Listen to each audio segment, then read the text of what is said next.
ওকে, তো সবাই কি আমার কথা শুনতে পাচ্ছ? জি স্যার। জি স্যার, শুনতে পাচ্ছি। ওকে, গুড। আচ্ছা, তোমাদের এদিকে একটা পড়া ছিল দেওয়া, সেটা হচ্ছে read the short questions of arms and the man within 17th August. তো আজকে মনে হয় লাস্ট ডেট। আশা করি সবাই পড়ে ফেলেছো। তো এরপর আমি ব্রড কোশ্চেনগুলো দিব। ব্রড কোশ্চেন দেওয়ার পরে মোটামুটি আর্মস অ্যান্ড দ্য ম্যানের ব্রিফ, শর্ট এবং ব্রডের উপরে একটা টেস্ট নিব, ঠিক আছে? তাহলে এখন এখানে আমি ব্রড কোশ্চেনগুলো দিয়ে দিলাম, কারণ আমি আর সময় বাড়াবো না, কারণ সময় বাড়ানোর মতো সময় নেই, ঠিক আছে? কারণ আমাদের অষ্টম মাস চলছে, ঠিক আছে? আর আগামী মোটামুটি যদি আমাদের এই যে ঘটনাটা ঘটলো প্রায় 20-25 দিন দেরি হয়ে গেল, তা না হলে আমাদের হয়তোবা এই এই মাসের শেষের দিকে বা সামনে মাসের মধ্যে আমাদের কোর্সটা কিন্তু কমপ্লিট হয়ে যেত। তারপরে আমাদের কোশ্চেন আনসার বা প্রিপারেশনের যে ব্যাপার সেটা কিন্তু চলবে। তো সেই হিসাবে এখন আর সময় ওইভাবে করব না, কারণ ড্রামা আমাদের 4টা শেষ। এই 4টা শেষ মানে ড্রামার প্রিপারেশনটা আমাদের প্রায় শেষের দিকে হয়ে যাবে। ওদিকে অ্যাডভান্স রিডিং রাইটিংয়ের আমি কোশ্চেনগুলো দিয়ে দিয়েছি, তোমরা ধারাবাহিকভাবে পড়বে। এখানে আমি ব্রড মানে তোমার রিডিং এবং যে অ্যাডভান্স রিডিং রাইটিংয়ের কিন্তু পড়া আমি এখান থেকে দিয়ে দিব পরবর্তীতে। তো কি অবস্থা বলো? পড়া তো হয়েছে নাকি? তাহলে এখানে আসসালামু আলাইকুম স্যার। ওয়ালাইকুম আসসালাম। এখানে হয়তো বা 2টা বা 3টা ব্রড কোশ্চেন আছে ইম্পর্টেন্ট। তো সেইগুলোর জন্য আমি যদি 2 দিন করে ধরি, তাহলে হচ্ছে 6 দিন থেকে আমি 7-8 দিন সময় দিলাম। তাতে মোটামুটি আগামী 24 বা 25 তারিখের মধ্যে তোমরা এটা কভার করে ফেলবা। এত সময় আসলে যেহেতু আমরা পড়া চলছে তাই দিচ্ছি, পরবর্তীতে আরও পড়া কিন্তু বাড়াতে হবে। হ্যাঁ, তাহলে আমি 24 তারিখ, 24 তারিখ 7 বা 8 দিন হচ্ছে, এই 8 তারিখ পর্যন্ত আমি টাইম দিলাম। 24th আগস্ট পর্যন্ত তোমরা আর্মস অ্যান্ড দ্য ম্যানের ব্রড কোশ্চেন সহ, মানে মোটামুটি ব্রিফ, শর্ট এবং ব্রড সবগুলো ওই 24 তারিখের মধ্যেই কভার করে ফেলবা। যাদের পূর্বেগুলো পড়া হয়নি সেগুলো পড়ে নিবা। এবং আমি 2-1 দিন হয়তো ডেট করে আমি একটা টাইম দিয়ে দিব যে ওর ভিতরে আমি পরীক্ষা নিব। হতে পারে 24শে আগস্টে আমি পরীক্ষাটা নিচ্ছি, ঠিক আছে? এটা একটু খেয়াল করতে হবে। ওকে। আর এদিকে পলিটিক্যাল অর্গানাইজেশন এখানে মোটামুটি এটা তো শেষ আমাদের 23 তারিখে, তাই না? 23শে আগস্ট আমাদের একটা টেস্ট নেওয়ার কথা আছে। তো যেহেতু এটা আগস্ট 23শে আছে, এটা হয়তো 2-1 দিন পরে আমি নিতে পারি। সেইভাবে তোমরা প্রিপারেশন নাও। আর এদিকে সোশ্যালজি অফ বাংলাদেশ, এটা চতুর্থ চ্যাপ্টার চলছে, পড়তে থাকো। এখন আমরা চলে আসি আমাদের হিস্ট্রিতে। আমরা রোমান্টিক এইজ, মানে আমাদের আর 2টা এজ সর্বোচ্চ বাকি থাকবে এটা পড়ার পর। তাহলে হিস্ট্রিও প্রায় আমাদের কাছাকাছি শেষ হয়ে যাবে, কিন্তু হিস্ট্রির পড়াটা আরও পড়তে হবে, কারণ কোশ্চেনগুলো তোমাদের আমি রিডিং পড়াই দিব, কারণ ওখানে আমরা যা পড়তেছি তার সাথেও আরও বাড়তি ইনফরমেশন, বাড়তি অনেক কিছু আছে যেগুলো আমাদেরকে জানতে হবে। এটা নিয়ে একটু প্রবলেম, এটাতে আমাদের একটু বেশি গুরুত্ব দিতে হবে। তো সবাই তাহলে আমরা চলে যাই আমাদের বইয়ে। যেটুকু রিভিশন দিতে বলেছিলাম, বিশেষ করে features, history or literary features, হ্যাঁ, রোমান্টিসিজম, এবিসি থেকে এবং উইলিয়াম জেলং থেকে পড়তে বলেছিলাম। তো সবাই কি পড়েছো? জি স্যার। আচ্ছা, আর একটা বিষয় আমি বলি তোমাদের, রেগুলারিটির ব্যাপারে। অনেকে রেগুলার ক্লাস করছো না, এটা আমি বারবারই বলছি, তারপরেও তোমরা কেউ মানে এটাকে গ্রাহ্য করছো না বলা যায়। তো তোমাদের ফি প্রদানের একটা নির্দিষ্ট ডেট দেওয়া হয়েছিল, সেই ডেটের আমি একদিনও আর দেরি করব না। ডেটের ভিতরে যারা ফি দেয়নি, অথবা যারা হচ্ছে জানায়নি যে স্যার আমার ফি দিতে দেরি হবে, বা কোনো রকমের কোনো রিয়াকশন করেনি, তাদেরকে হয়তো আগামীকাল, মানে যে ডেট দেওয়া আছে সে ডেট পরবর্তী সময়ের মধ্যে কিন্তু আমি বলে দিব যে রিমুভ করে দিতে। এক্ষেত্রে সেটা তোমাদের নিজস্ব দায়, তোমাদের কমিউনিকেশন করার দায়িত্ব তোমাদের, যে তোমার সমস্যা আছে কি নাই। কারণ অনেকে এমন হয়েছে, আমি তোমাদের বলি, যে সে 2-3 মাস ধরে গ্রুপে আছে, সে ফি দেয় না, মেসেজে প্রতিনিয়ত বলা হয়, করা হয়। তারপর একদিন বলতে যে স্যার আমি আর পড়বো না, বা আমি তো এতদিন ছিলাম না গ্রুপে, আমি ক্লাস করি নাই। গ্রুপে সে আছে, গ্রুপে ইউজ করছে কি না করছে আমি এটা জানি না, তাই না? তুমি যতক্ষণ পর্যন্ত গ্রুপে আছো ততক্ষণ পর্যন্ত তুমি আমার নিয়মগুলো ফলো করবা। তুমি গ্রুপে থাকবা কিন্তু ক্লাস করবা না, তুমি এটা বলে আবার 2-3 মাস পরে আবার বেরিয়ে যাবা বা বলবা যে আমি আর এই সমস্যা, এগুলো হবে না। তোমাকে অ্যাক্টিভ থাকতে হবে, না তুমি গ্রুপ থেকে লিভ নিবা। এটা হলো আমার কথা। তোমরা অনেকেই মানে কি বলবো, স্টুডেন্ট মানে কি বলবো আসলে, স্টুডেন্ট বলেও দোষ না, শিক্ষিত অশিক্ষিত এগুলো বলেও কোনো কাজ নেই। আমরা যে যেমন তার সাথে তেমন আচরণে করতে হচ্ছে বা পাচ্ছি। হ্যাঁ, তোমাদের ভিতরে কয়েকদিনের কথা শুনে আমি খুবই মানে কি বলবো যে অবাক হয়েছি যে এরকম কথাবার্তা আমাদের স্টুডেন্টের কাছ থেকে পেতে হয়। বুঝতে পারছো? তোমরা এখনো ম্যানার্স শেখনি কোথায় কি বলতে হয়। এবং আমার মনে হয় যে আমি এখনো তোমাদের সাথে সেরকম কোনো আচরণ করিনি যেটা তোমাদেরকে পার্সোনালি অপমান করার মতো। এরকম কোনো কথা হয়েছে আজ পর্যন্ত যে আমি পার্সোনালি ক্লাসে কারো নাম ধরে অপমান করেছি, এরকমটা কোনোদিন ঘটেছে? না তোমরা স্যার, এরকম তোমরা হয়নি তো দুই কিন্তু। দুই বছর আছো, যদি বা কোনো কিছু ঘটে আমি নাম উল্লেখ না করে তোমাদেরকে উদাহরণ হিসেবে বলি যে এরকমটা হচ্ছে। হ্যাঁ, এরকমটা হচ্ছে তা সে মানে তার কোনো খোঁজ নাই, সে কোনো কাজ করে না, কোনো ফি দেয় না, গ্রুপ থেকে আউট করা হয়েছে, তাকে নাকি অপমান করা হয়েছে। হ্যাঁ, এমনও কথা আছে যে স্যার আপনি আমাকে গ্রুপ থেকে আউট করে দিয়ে অপমান করেছেন। তাহলে আমি যে মেসেজগুলো দিচ্ছি, আমি যে তোমাকে বারবার ক্লাসে আসতে বলছি, সেগুলো না শোনাটা কি তোমার আমাকে অপমান করা না, বলো? হুম, কি জি মনে স্যার, হয়? এটা হলো আপনাকে আরো বেশি হ্যাঁ, অপমান এবং করা। এটা যেহেতু আপনার মান্থলি, কথা না শুনে। এটা তো আর এককালীন ফি না যে তুমি একবারে 3-4 হাজার টাকা দিয়ে যুক্ত হয়েছো, তোমাকে এখন গ্রুপ থেকে রিমুভ করার কোনো অধিকার আমার নেই কারণ তুমি টাকা দিয়ে কিনে নিয়েছো, এমনও না। এটা হচ্ছে মান্থলি ফিস এবং তুমি সেটা জেনেই ভর্তি হয়েছো, তোমাকে তো আর লুকিয়ে চুরিয়ে ভর্তি করানো হয়নি, তাই না? তুমি এমন না যে তোমাকে লুকিয়ে চুরিয়ে ভর্তি করাইছি, আমার বিষয়টা তোমাকে জানাইনি, এমন না। তুমি জানো মান্থলি ফি সিস্টেমে, অতএব তোমার ভালো লাগছে না, তুমি 2-3টা ক্লাস করার পর আমাকে বলে দাও, আমি তোমার ফি ফেরত দিয়ে দিব।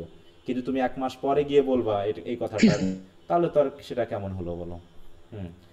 তো যদি কারো ভালো না লাগে, আমি বারবার বলবো, যদি ভালো না লাগে তোমরা অবশ্যই গ্রুপে থাকবা না, কিন্তু গ্রুপে থাকতে হলে তোমাকে আমার নিয়মটা ফলো করতে হবে, ঠিক আছে? এবং আমি এতদিন করা হই নাই, এখন থেকে মোটামুটি আমি একটু করা হতে চাচ্ছি। হ্যাঁ, এতে তোমরা যদি মনে করো যে আমার কাছে পড়বো না, তাতে আমার কোনো আপত্তি নাই, যদি পড়ানো বাদ দিতে হয় আমি বাদ দিতে রাজি আছি, তাতে আমার কোনো সমস্যা নাই। হুম। কিন্তু তোমাদের এই মানে কিছু কথাবার্তা, তারপর হচ্ছে যে অনিয়মিত সব কিছু মিলে আমি একটু করা হতে গেলে তোমাদের কথাবার্তা একটু কেমন জানি মানে বাঁকা হয় আর কি। হ্যাঁ, তোমাদের মেসেজগুলো পড়লেও মানে আমাকে অবাক করে যে এরা কিভাবে অনার্স সেকেন্ড ইয়ারে পড়তে পারে এই লেভেলের। আসলে ওটা তোমাদের দোষ না, আমাদের কত হাইলি পিএইচডি ধারী মানুষের আচরণ খারাপ, সেটা আর কি বলবো। এটা তো মানুষের শিক্ষা দিয়ে বা ধর্ম দিয়েও হয় না, মানুষ যে নেচারের হয় আসলে সে তেমনটাই মেনলি আমাদের ঘটে থাকে। আচ্ছা, তো আমরা চলে আসি আমাদের মেইন আলোচনায়। আমরা গতদিন পর্যন্ত মেইনলি পড়েছিলাম হচ্ছে এবিসি থেকে, তাই না, কিছু কথা। আহ, এবং ওখান জি থেকে স্যার। আমরা রোমান্টিসিজমের কিছু ফিচার সেগুলো পড়েছি। তো আমরা এখানে হিস্ট্রিক্যাল ব্যাপারটাও মনে হয় আমরা দেখেছি, তাই না? হিস্ট্রিক্যাল ব্যাপারও আমরা আলোচনা করেছি। এখন আমরা সরাসরি লিটারেচারে চলে যাব, যেখানে আমাদের রোমান্টিক এইজের মেইন রাইটারদের পাবো। দেখো, Literary characteristics of the age, এটাও তো মনে হয় পড়েছি নাকি আমরা? হুম, এটাও তো মনে হয় গত ক্লাসে আমরা একটু জি দেখেছি। স্যার। হ্যাঁ, এটাও আমরা দেখেছি যে এই এজের প্রধান ইয়াটা কি ছিল, পোয়েট্রি, তাই না? পোয়েট্রি ছিল, এছাড়া নভেল আছে, কয়েকজন নভেলিস্টের নাম পেয়েছি, এসে আছে, কিন্তু মেইন ফিচার ছিল হচ্ছে পোয়েট্রি। কিন্তু এটা এই এই এইজের পোয়েট্রির দুটা বৈশিষ্ট্য কি বলো তো, স্পেশাল দুটা বৈশিষ্ট্য কি বলো, এই দুটা এজের পোয়েট্রির, বলতে পারবা? একটা সুপার ন্যাচারালিজম মেবি। না, ওগুলো তো আছে, লাভ অফ ওগুলো তো আছে, নেচার। না ওগুলো তো আছে, কিন্তু মেইন দুটা বিষয় এখানে বলা হয়েছে। কমন মেন নিয়ে কথা বলা হয়েছে, তাই না? কমন পিপল বা কমন মেন এবং কমন ল্যাঙ্গুয়েজ, এটা পেয়েছিলাম না? ওগুলো তো আমরা পেয়েছি এবিসিতে, যে এখানে অনেকগুলো বৈশিষ্ট্য আছে, কিন্তু এখানে আমরা দুটা বিশেষ বৈশিষ্ট্য পেয়েছিলাম যেখানে কমন পিপল এবং কমন ল্যাঙ্গুয়েজ নিয়ে কথা বলা হয়েছে। সব কিছুর মধ্যে কমন থিং, যেটা হচ্ছে মেজর পার্টকে এখানে আনা হয়েছে এই সাহিত্যের অধীনে। হ্যাঁ, যে জিনিসটা নিও ক্লাসিক্যাল এজেও কিন্তু কি ছিল, এটা মানে ধরাছোঁয়ার বাইরে ছিল কবি সাহিত্যিকদের। তারা সবসময় ওই অ্যারিস্টোক্রেসি, তাই তো, হাই সোসাইটি এবং উচ্চ মার্গীয় বিষয় নিয়ে কিন্তু তারা কথা বলতো। এবং এই যে আরেকটা বৈশিষ্ট্য হচ্ছে কি, সেটা হচ্ছে উইমেনদের উপস্থিতি, তাই না? এখানে উইমেন রাইটারদের আমরা কিন্তু উপস্থিতি পেয়েছিলাম, তাই না কি? হুম। জি স্যার। এখানে আমরা পেয়েছি জেন অস্টিনকে পেয়েছি, তাই না, নভেলিস্ট হিসাবে তিনি প্রথম। তারপর হচ্ছে জেন অস্টিনের পর আমরা পেয়েছি হচ্ছে মারিয়া এজোর্থ। এগুলো দাগিয়ে রাখবা কিন্তু, হ্যাঁ, কারণ এই দুই একটা বৈশিষ্ট্য দিয়ে দিতে পারেন। তো যাই হোক, আমরা কমন কিছু বৈশিষ্ট্য পেয়েছি। আমরা আজকে এখান থেকে শুরু করব, দ্য পয়েটস অফ রোমান্টিসিজম। এখন তোমরা দয়া করে এই বইয়ে চলে যাও অথবা স্ক্রিনটাকে খেয়াল করো। আমি যেগুলো রিভিশনের কথা বলবো একটু রিভিশন দিবা, হ্যাঁ, ক্লাসের আগেই একটু রিভিশন দিবা। আর মনে হয় পড়ার চাপ অবশ্যই একটু বেশি আছে, আর সেটা তো নিতেই হবে। একটু পড়ার চাপ নিতেই হবে, কিছু করার নাই।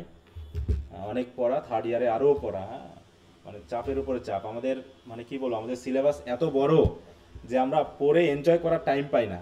হ্যাঁ, পড়ে এনজয় করার টাইম পাই না, আমাদেরকে পড়ে তাড়াহুড়ো করতে হয়। মানে সাহিত্য যে ধীরে সুস্থে পড়ে এনজয় করতে হয় এবং তার মাধ্যমে শিখতে হয়, সেটা আমাদের ঠিক করতে দেওয়া হলো না।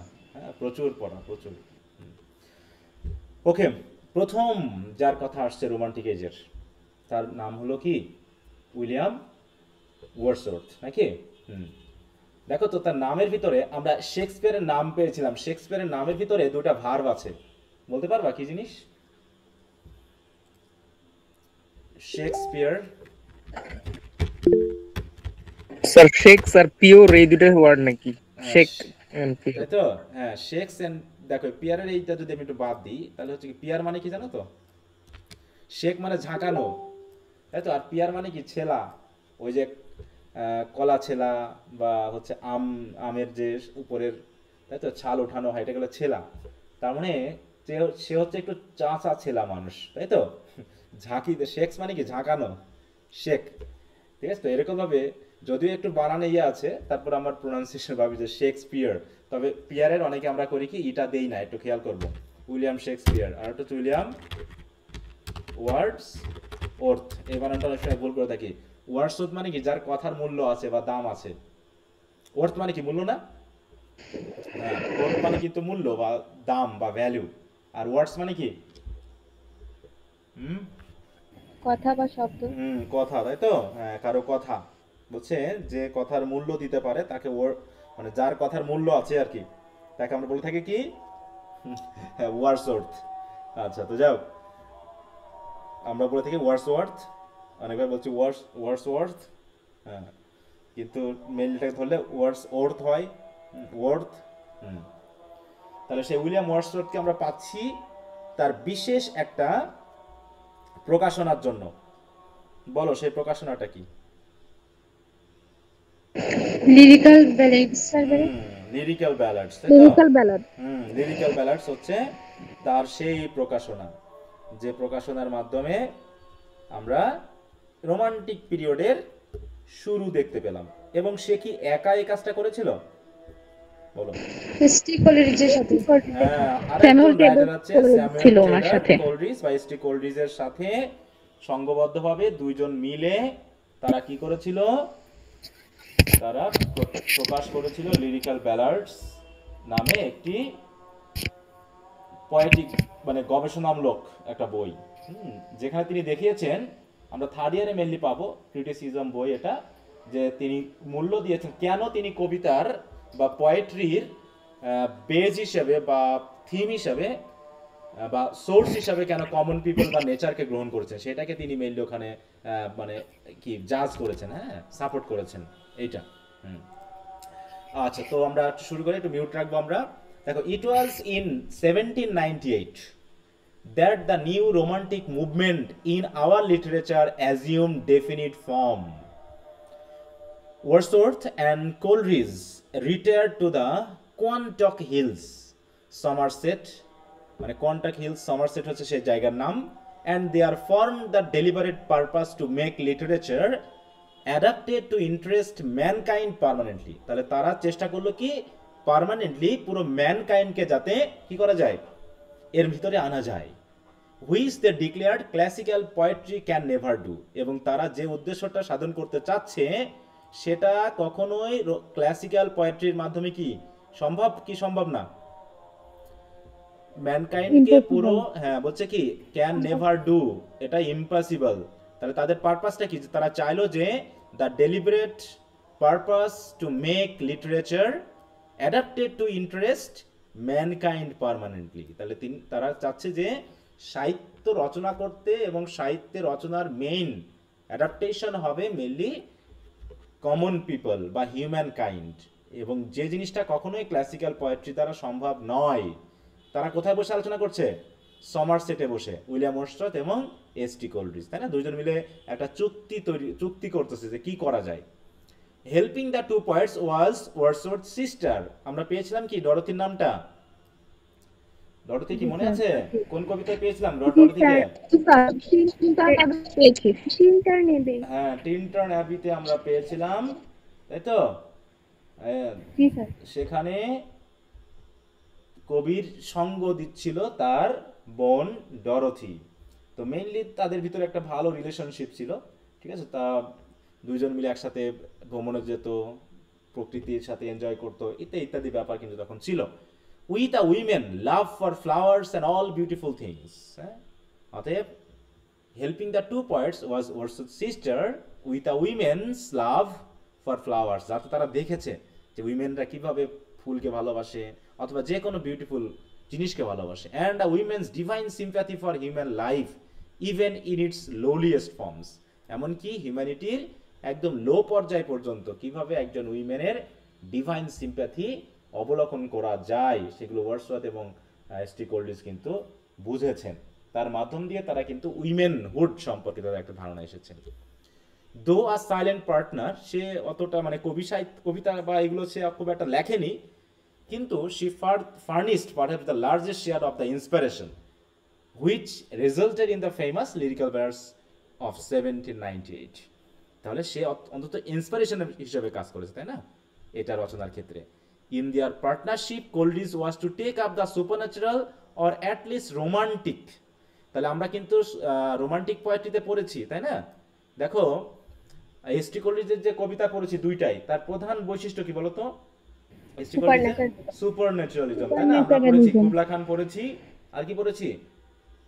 The rhyme of the ancient world. এই দুটাই আমরা পড়েছি, কুবলা খান এবং মানে এস.টি. কোলরিজের আরো দুইটা যে কবিতা, সবকিছু মিলে আমরা দেখলাম যে তার বিষয়টা হচ্ছে সুপারন্যাচুরালিজম, মানে তিনি নেচারকেই সুপার ওয়েতে তুলে ধরবেন, যেন আনন্যাচারাল কোনো কিছু।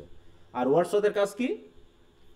সুপারন্যাচারালকে ন্যাচারাল ওয়েতে তুলে ধরা, তাই তো? সুপারন্যাচারালকে ন্যাচারাল ওয়েতে তুলে ধরা, আর এর কাজ হলো ন্যাচারাল জিনিসকে সুপারন্যাচারাল ওয়েতে তুলে ধরা। মানে তিনি দেখিয়েছেন যে প্রকৃতির মধ্যে এক ধরনের স্পিরিট আছে, তাই না? এই কথাটা কে বলেছেন? William Wordsworth. তিনি দেখিয়েছেন যে প্রকৃতির মধ্যে একটা স্পিরিট আছে নাকি, যেটাকে তিনি হায়ার বিং বলতেছেন, তাই না? তিনি আমাদের মতো গড বা ঠিক উইলিয়াম ব্লেকও একই কথা বলেছেন যে আমরা যেমন একটা গডে বিশ্বাস করি, একটা গডের সত্তা দিয়ে মানে বিবেচনা করি গডকে, তারা এটা মানতে নারাজ। তারা মনে করে যে গড আলাদা করে কোনো সত্তার বিষয় নয়, বরং এটা হচ্ছে কি একটা সবকিছুর মধ্যে বিবেচিত বা অন্তর্ভুক্ত একটা স্পিরিট, হ্যাঁ, যেটা সবকিছুর মধ্যে বিরাজ করে, তাই না? তাহলে তাই বলছি কি, দেখো যে কোলরিজ নিয়েছে কোন দিক? সুপারন্যাচুরাল দিক, তাই না? আর while Wordsworth to give the charm of novelty to things of everyday, আর তিনি প্রাত্যহিক যে ন্যাচারাল অবজেক্ট সেগুলোর মধ্যে একটা তিনি সুপারন্যাচারাল একটা ওয়ে কিন্তু তুলে ধরেছেন। By awakening the mind's attention from the lethargy of custom and directing, যেগুলো কথা বাদ দিই, the whole spirit of their work is reflected in 2 poems of this remarkable little volume. সেটা হচ্ছে কি? The rhyme of the ancient mariner, সেটা হচ্ছে S T. কোলরিজের, সেটা হচ্ছে কি এস.টি. কোলরিজের মাস্টারপিস। অন্যদিকে lines written a few miles above Tintern away, এটা হচ্ছে ওয়ার্ডসওয়ার্থের ক্ষেত্রে, তাই না? Which expresses Wordsworth poetical creed, which is one of the noblest and most significant of our poems. এই দুটা তাদের দুইজনকে কিন্তু রিপ্রেজেন্ট করে ফেলছে, তাই না? That the lyrical ballads attracted no attention and was practically ignored by a public that would soon go into raptures over Byron's Childe Harold and Don Juan. তাই বলতেছে যদি আবার ডন জনের নাম আমরা পেয়েছি, তাই না? যে যদি কোনো ব্যক্তি লিরিক্যাল ব্যালাডসে ইন্টারেস্ট না পায় তারা অন্তত লর্ড বাইরনের ডন জুয়ান পড়বে বা চাইল্ড হ্যারল্ড পড়বে। মানে দেখানো হচ্ছে যে এই যে মানে বিচিত্র ধরনের রাইটার ছিল এবং এক এক রাইটার এক একটা বিষয়কে কিন্তু তুলে ধরেছে। আমরা জন কিটসকে পাচ্ছি, সে আবার বিউটি এবং সেন্সুয়াসনেসটাকে তুলে ধরেছে, তাই না? শেলি তুলে ধরেছে রেভলিউশনারি যে আইডিয়াল ওটাকে তুলে ধরেছে, এবং লর্ড বাইরনও।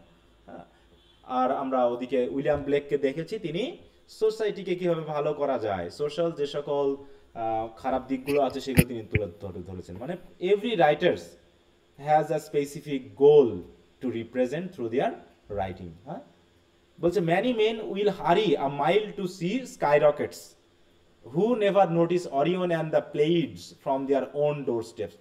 মানে এর কথা মানে কি বলতো, এটা মানে কি বলতে চাচ্ছে বুঝতে পারছো? এটা একটা বাংলা প্রবাদ আছে, মানে বাংলা রাইটিং আছে রবীন্দ্রনাথ ট্যাগরের, এই মিনিংয়ের সাথে যায়।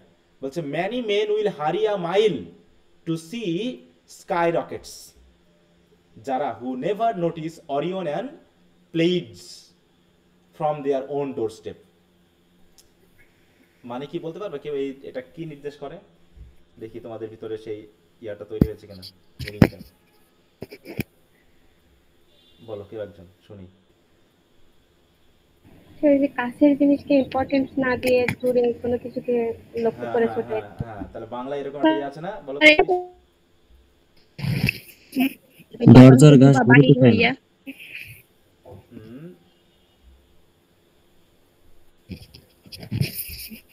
দেখিতে গিয়াছি। স্যার ঘরের কাছে সৌন্দর্য রেখে হ্যাঁ, মানে ওই যে বাহিরে খুঁজতেছে যে ঘরের কাছে মাঠে ধানের শিশিরের উপর, এছাড়া ধানের যে পাতা, তাই তো, তার উপর শিশির কণা না দেখে আমরা দূরে, তাই না, পাহাড় পর্বত নদী দেখতে যাই। স্যার দেখতে চাই, সেটাই বলেছি। তো এইরকম ব্যাপারটা আমাদের বলা আছে যে যারা ওই ওয়ার্ডসওয়ার্থ পড়বে না, এসটি কলিজ পড়বে না, বা হচ্ছে এই যে ডন জোয়ান পড়বে না, চাইল্ড হ্যারল্ড পড়বে না, তারা ঠিক ওই রকম মানুষের মতো যারা কাছের সৌন্দর্য রেখে দূরে দূরে দৌড়ে বেড়ায়। হ্যাঁ, মাইল মাইল, দেখো হারিয়া মাইল স্কাই রকেট দেখার জন্য, অথচ তারা নিজের দরজায় দাঁড়িয়ে হয়তোবা অরিয়ন বা প্লেইডস যে হচ্ছে তোমার স্টারের যে কালেকশন সেটাই হয়তো তারা দেখতে পেতো, কিন্তু সেটা না দেখে তারা স্কাই রকেট দেখার জন্য দৌড়ে বেড়াচ্ছে। ব্যাপারটা এরকম, দেখো। যে ঘরের মধ্যে যে ফুল ফুটছে এটাই দেখি না আমরা। হ্যাঁ হ্যাঁ, এই যে এইগুলো, হ্যাঁ, তারা তারা বিশেষ, দেখো অরিয়ন এটা বলা হচ্ছে যে তারা একটা বিশেষ একটা ইমেজকে নির্দেশ করছে। তোমরা কি কখনো নব থিয়েটারে গেছো? ঢাকাতে নব থিয়েটার জি স্যার। ওখানে ঢুকে দেখছো না এরকম ইয়া দেখায় যেগুলো মহাকাশের, হ্যাঁ, বিভিন্ন তারা 3D স্টাইলে স্যার। হ্যাঁ 3D স্টাইলে যে গল্প বা একটা স্টোরি দেখানো হয়। হ্যাঁ, তা এই বিষয়গুলোকে ঠিক এখানে নির্দেশ করা হচ্ছে। ওকে, তো তা সেটাই বলছে had Wordsworth and Coleridge written only this one little book, বলছে তারা যদি অন্য বই না লিখে, শুধু যদি এই বইটাই লিখে শেষ করতো আর যদি কোনো বইও না লিখতো, they would still be among the representative writers of an age, তারপরও তারা এই রকম একটা এজের রিপ্রেজেন্টেটিভ রাইটারই হতো। That proclaim the final triumph of romanticism, কারণ এই বইয়ের ভিতরেই রোমান্টিসিজমের যে ফাইনাল ট্রায়াম্প বা বিজয়, যেটা তার মাধ্যম দিয়ে কিন্তু ঘোষণা করা হয়েছে। যদি ওয়ার্ডসওয়ার্থ আর কোনো বই না লিখতো, তার যদি আর কোনো কবিতা না লিখতো, তাতেও কিছু যায় আসতো না, কারণ তিনি মেনলি এই লিরিক্যাল ব্যালাডসের মাধ্যমেই অধিক পরিচিত, তাই না?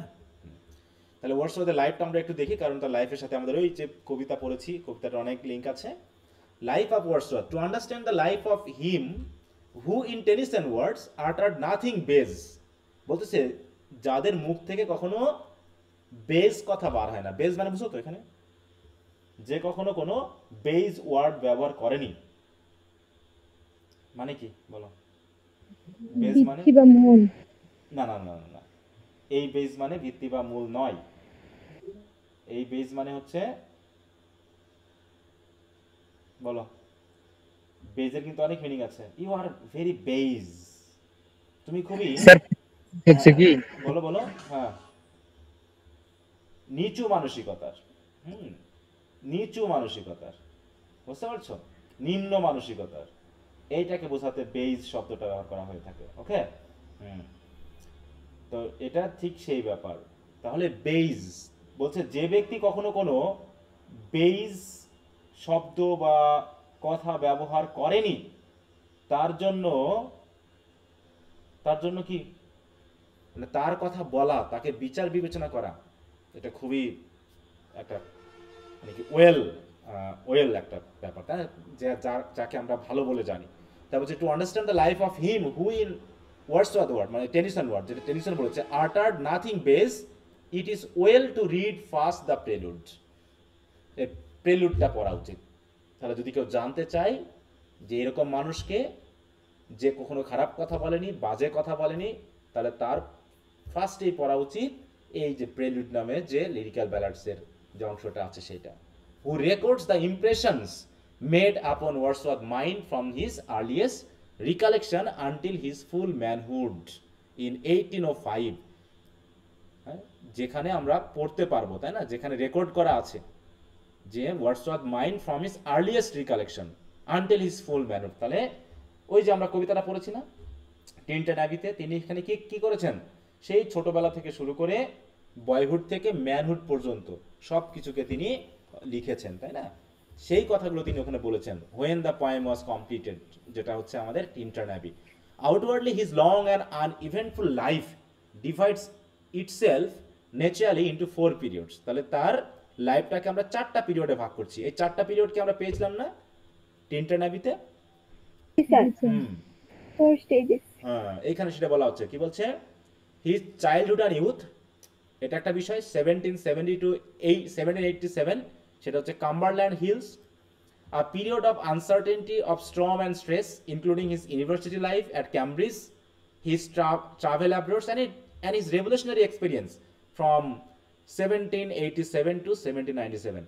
এটা হচ্ছে দ্বিতীয়, সেকেন্ড পিরিয়ড।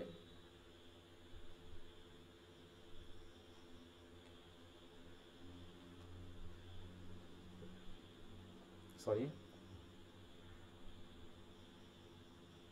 এরপর কি বলেছে? আর short but significant period of finding himself and his work.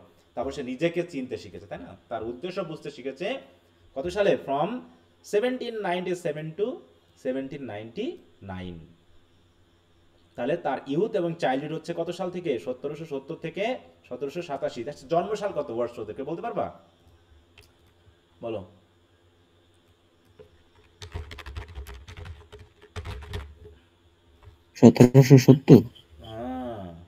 ভালো করে দেখো, এই যে 1770 সাল। হ্যাঁ, অতএব সেখান থেকে তার ইউথ এবং যে বয়হুড এটার কথা এনেছে, তাই না, চাইল্ডহুডের কথাটা। তারপর হচ্ছে 1770 থেকে 1787, এই হচ্ছে 17 বছর। তাহলে এই বয়সটা হচ্ছে চাইল্ডহুড। তারপর হচ্ছে আ period of uncertainty and Sturm and stress, যেটা হচ্ছে আমাদের ইউথে হয়, মানে ইউথ পরবর্তী। হ্যাঁ, সেটা হচ্ছে কি 1787 to 1797। তারপরে আর শর্ট বাট সিগনিফিক্যান্ট, এই সময় মোটামুটি সে অ্যাডাল্ট, না, এই সময় সে নিজেকে বুঝতে শিখেছে। হ্যাঁ, significant period of finding himself, নিজের অবস্থানকে বোঝা, নিজেকে চেনা এবং নিজের কাজকে বোঝা, এই ব্যাপারটা কিন্তু এই যে ঘটেছে। আর a long period of retirement in the northern lake region where he was born and where for a full half century he lived so close to nature that her influence is reflected in all his poetry। তার মানে তিনি mainly তার poetry লিখেছেন কখন? Retirement এজে, তাই না? কত থেকে কত? 1799 টু বাকি 1799। হ্যাঁ, 1799 টু কত? 1799, মানে তার পরবর্তী। 1850। হ্যাঁ, কত সালে মারা গেছে? এই যে 1850, তার মানে প্রায় 50 বছর বলা হচ্ছে নাকি? প্রায় 50 বছর এই সময় তিনি কোথায় কাটিয়েছেন? তিনি নেচারের মধ্যে, তাই না, নেচারে কাটিয়েছেন, তাই তো? হ্যাঁ, আচ্ছা, লেক পয়েন্ট বলে আমরা নাম পেয়েছিলাম। লেক পয়েন্ট কারা? একটু মিউট রাখো। সাধু, তাই তো? হ্যাঁ, সাধু। তাহলে উইলিয়াম ওয়ার্ডসওয়ার্থ, এসটি করিজম, এই যে তারা একসাথে মিশেছে, তাই না? কারণ তারা কত বছরে তাহলে রিটায়ারমেন্ট হলো? দেখো 1770 থেকে 1799, মানে 29 বা 30 বছর, তাই তো? 29 বা 30 বছর। তারপরে বলছে he lived so close to nature that our influence is reflected in all his poetry. আচ্ছা, একটু মিউট রাখি। আফসানা আব্দুল্লাহ, একটু মিউট রাখতে হবে। When one has outlined these 4 periods, he has told almost all that can be told of a life which is marked. হ্যাঁ, তাহলে একজন ব্যক্তি যখন এই 4টা পিরিয়ডকে আউটলাইন করে বার করতে পারবেন, তখনই আসলে জীবনকে চিহ্নিত করা যায়। নট বাই ইভেন্ট, শুধু ইভেন্ট দিয়ে নয়, but largely by spiritual experience, যে কিভাবে তার স্পিরিচুয়ালিটিটা আস্তে আস্তে এক্সপিরিয়েন্সড করেছে। তার আমরা জন্মসালটা কিন্তু মনে রাখবো। এবং উইলিয়াম ওয়ার্ডসওয়ার্থ এবং উইলিয়াম শেক্সপিয়ার, কয়েকজন রাইটার আছে যার তাদের জন্মসাল কিন্তু তোমাদের খুব মনে রাখা জরুরি। বিশেষ করে রোমান্টিক পিরিয়ডের মোস্ট অফ দ্য রাইটার্স জন্মসাল খেয়াল করবা। এবং বিশেষ করে জন কিটস, উইলিয়াম ওয়ার্ডসওয়ার্থ, এদের, ওদিকে উইলিয়াম শেক্সপিয়ারটা খেয়াল করবা। ঠিক আছে তো? উইলিয়াম শেক্সপিয়ারের জন্মসাল এবার পরীক্ষাতে একবার এসেছিল, গতবার বা তার আগের বার হতে পারে। আচ্ছা, Wordsworth was born in 1770 at Cockermouth, Cumberland, where the, তারপর তিনি দেখেছেন যে ডারওয়েন্ট একটা রিভার, হ্যাঁ, fairest of all rivers, loved to blend his murmurs with my nurse's song, and from his elder shade and rocky falls, and from his folds and shallows, sent a voice that flowed along my dreams.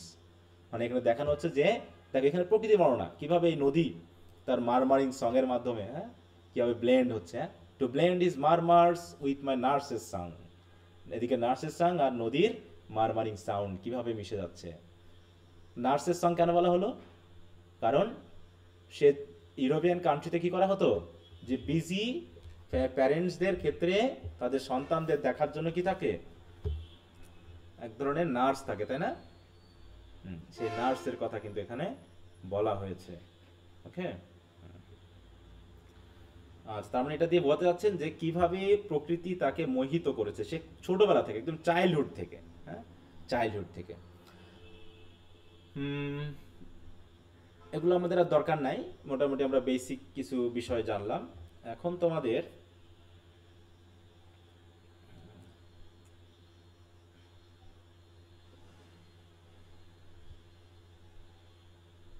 Sorry একটু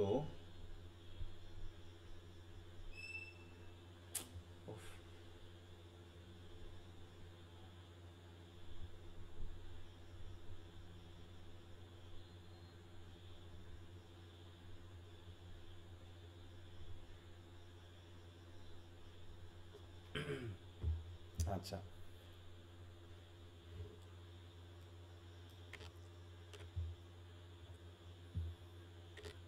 এখানে mainly তার এভাবে কথাগুলো বলা আছে, প্রকৃতিতে কিভাবে তিনি থেকেছেন, কিভাবে প্রভাবিত হয়েছেন, হ্যাঁ, প্রভাবিত হয়েছেন ইত্যাদি ইত্যাদি বলা হয়েছে। এটা হলো ফার্স্ট পিরিয়ড, বাল্যকালের ব্যাপার, তাই না? তোমরা এই পিরিয়ডের ব্যাপারটা একটু খেয়াল করবা। এদিকে শেক্সপিয়ারের একটা পিরিয়ডের কথা আসে, তারপরে ওদিকে আসে হচ্ছে আমাদের চসারের, তারপরে আসে হচ্ছে ওয়ার্ডসওয়ার্থের, যে তারা তাদের বিভিন্ন স্টেজ, তারপর হচ্ছে আমরা পেয়েছি হচ্ছে ফ্রান্সিস বেকনের। যদিও তোমাদের নাই, যে কিছু কিছু রাইটারের এজগুলোকে ভাগ করা যায়, হ্যাঁ। তো তার ফার্স্ট এজটা ছিল হচ্ছে ইউথ অথবা চাইল্ডহুডের, তাই না? তো এখানে তিনি কীভাবে কাটিয়েছেন সেটা বলা হচ্ছে। এখানে আমরা একটা ইনফরমেশন একটু দেখি, দেখো বলা হচ্ছে তার প্যারেন্টসের ব্যাপারটা আমরা একটু খেয়াল করি। It is almost a shock to one who knows Wordsworth only by his calm and noble poetry to read.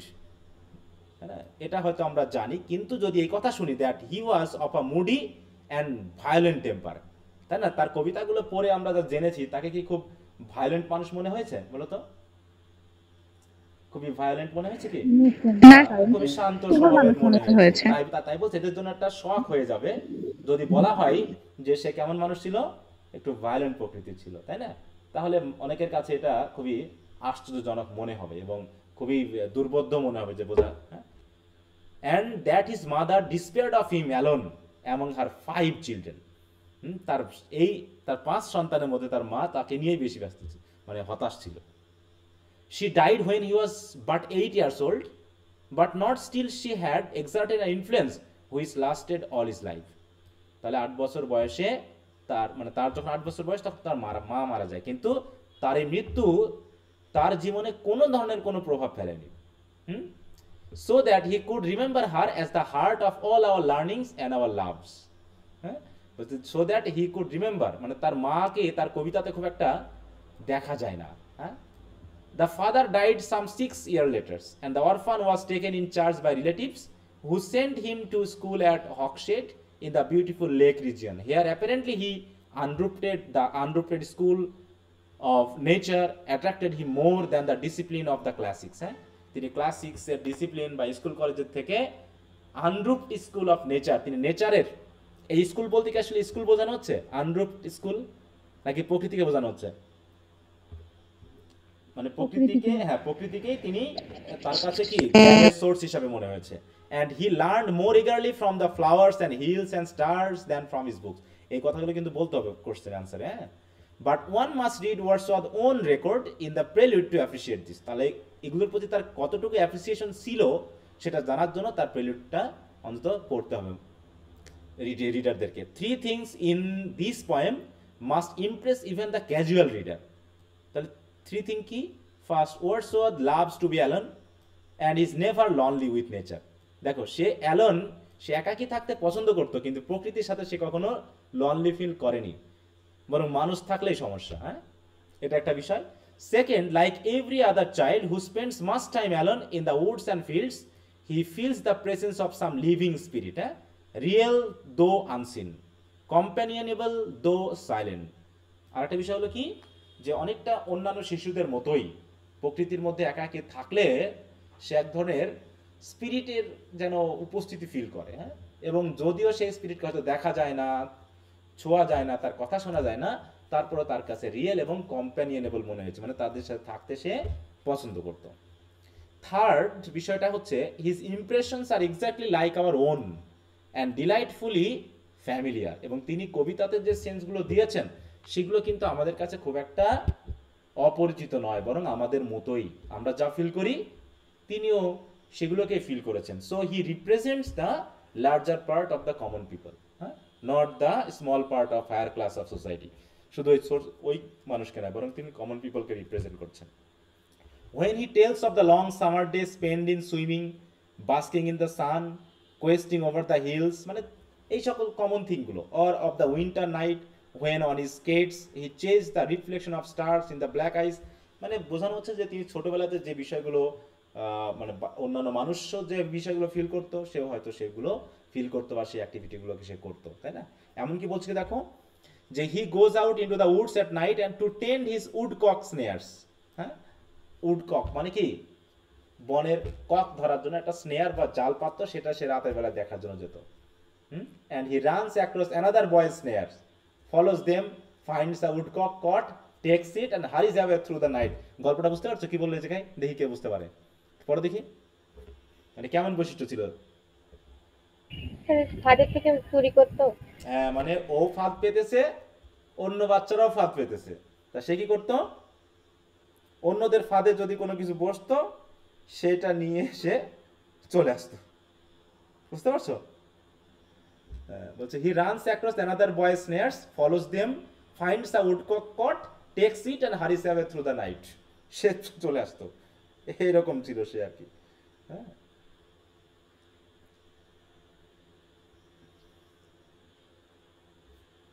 আচ্ছা, তারপরে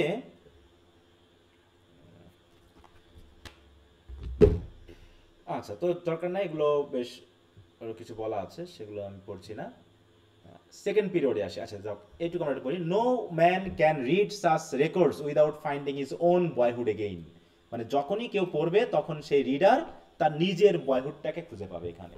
and his own abounding joy of life in the poet's early impressions. হ্যাঁ, তাহলে পয়েটের সেই বাল্যকালের যে impression সেটাকে তিনি তার পয়েট্রির ভিতরে এমনভাবে দিয়েছেন যে যে কোনো রিডার তার নিজের বয়হুডের কথা মনে না করে পারবে না, এরকম একটা বিষয় তিনি এত ভিভিডলি অ্যান্ড প্যাশনেটলি তুলে ধরেছেন।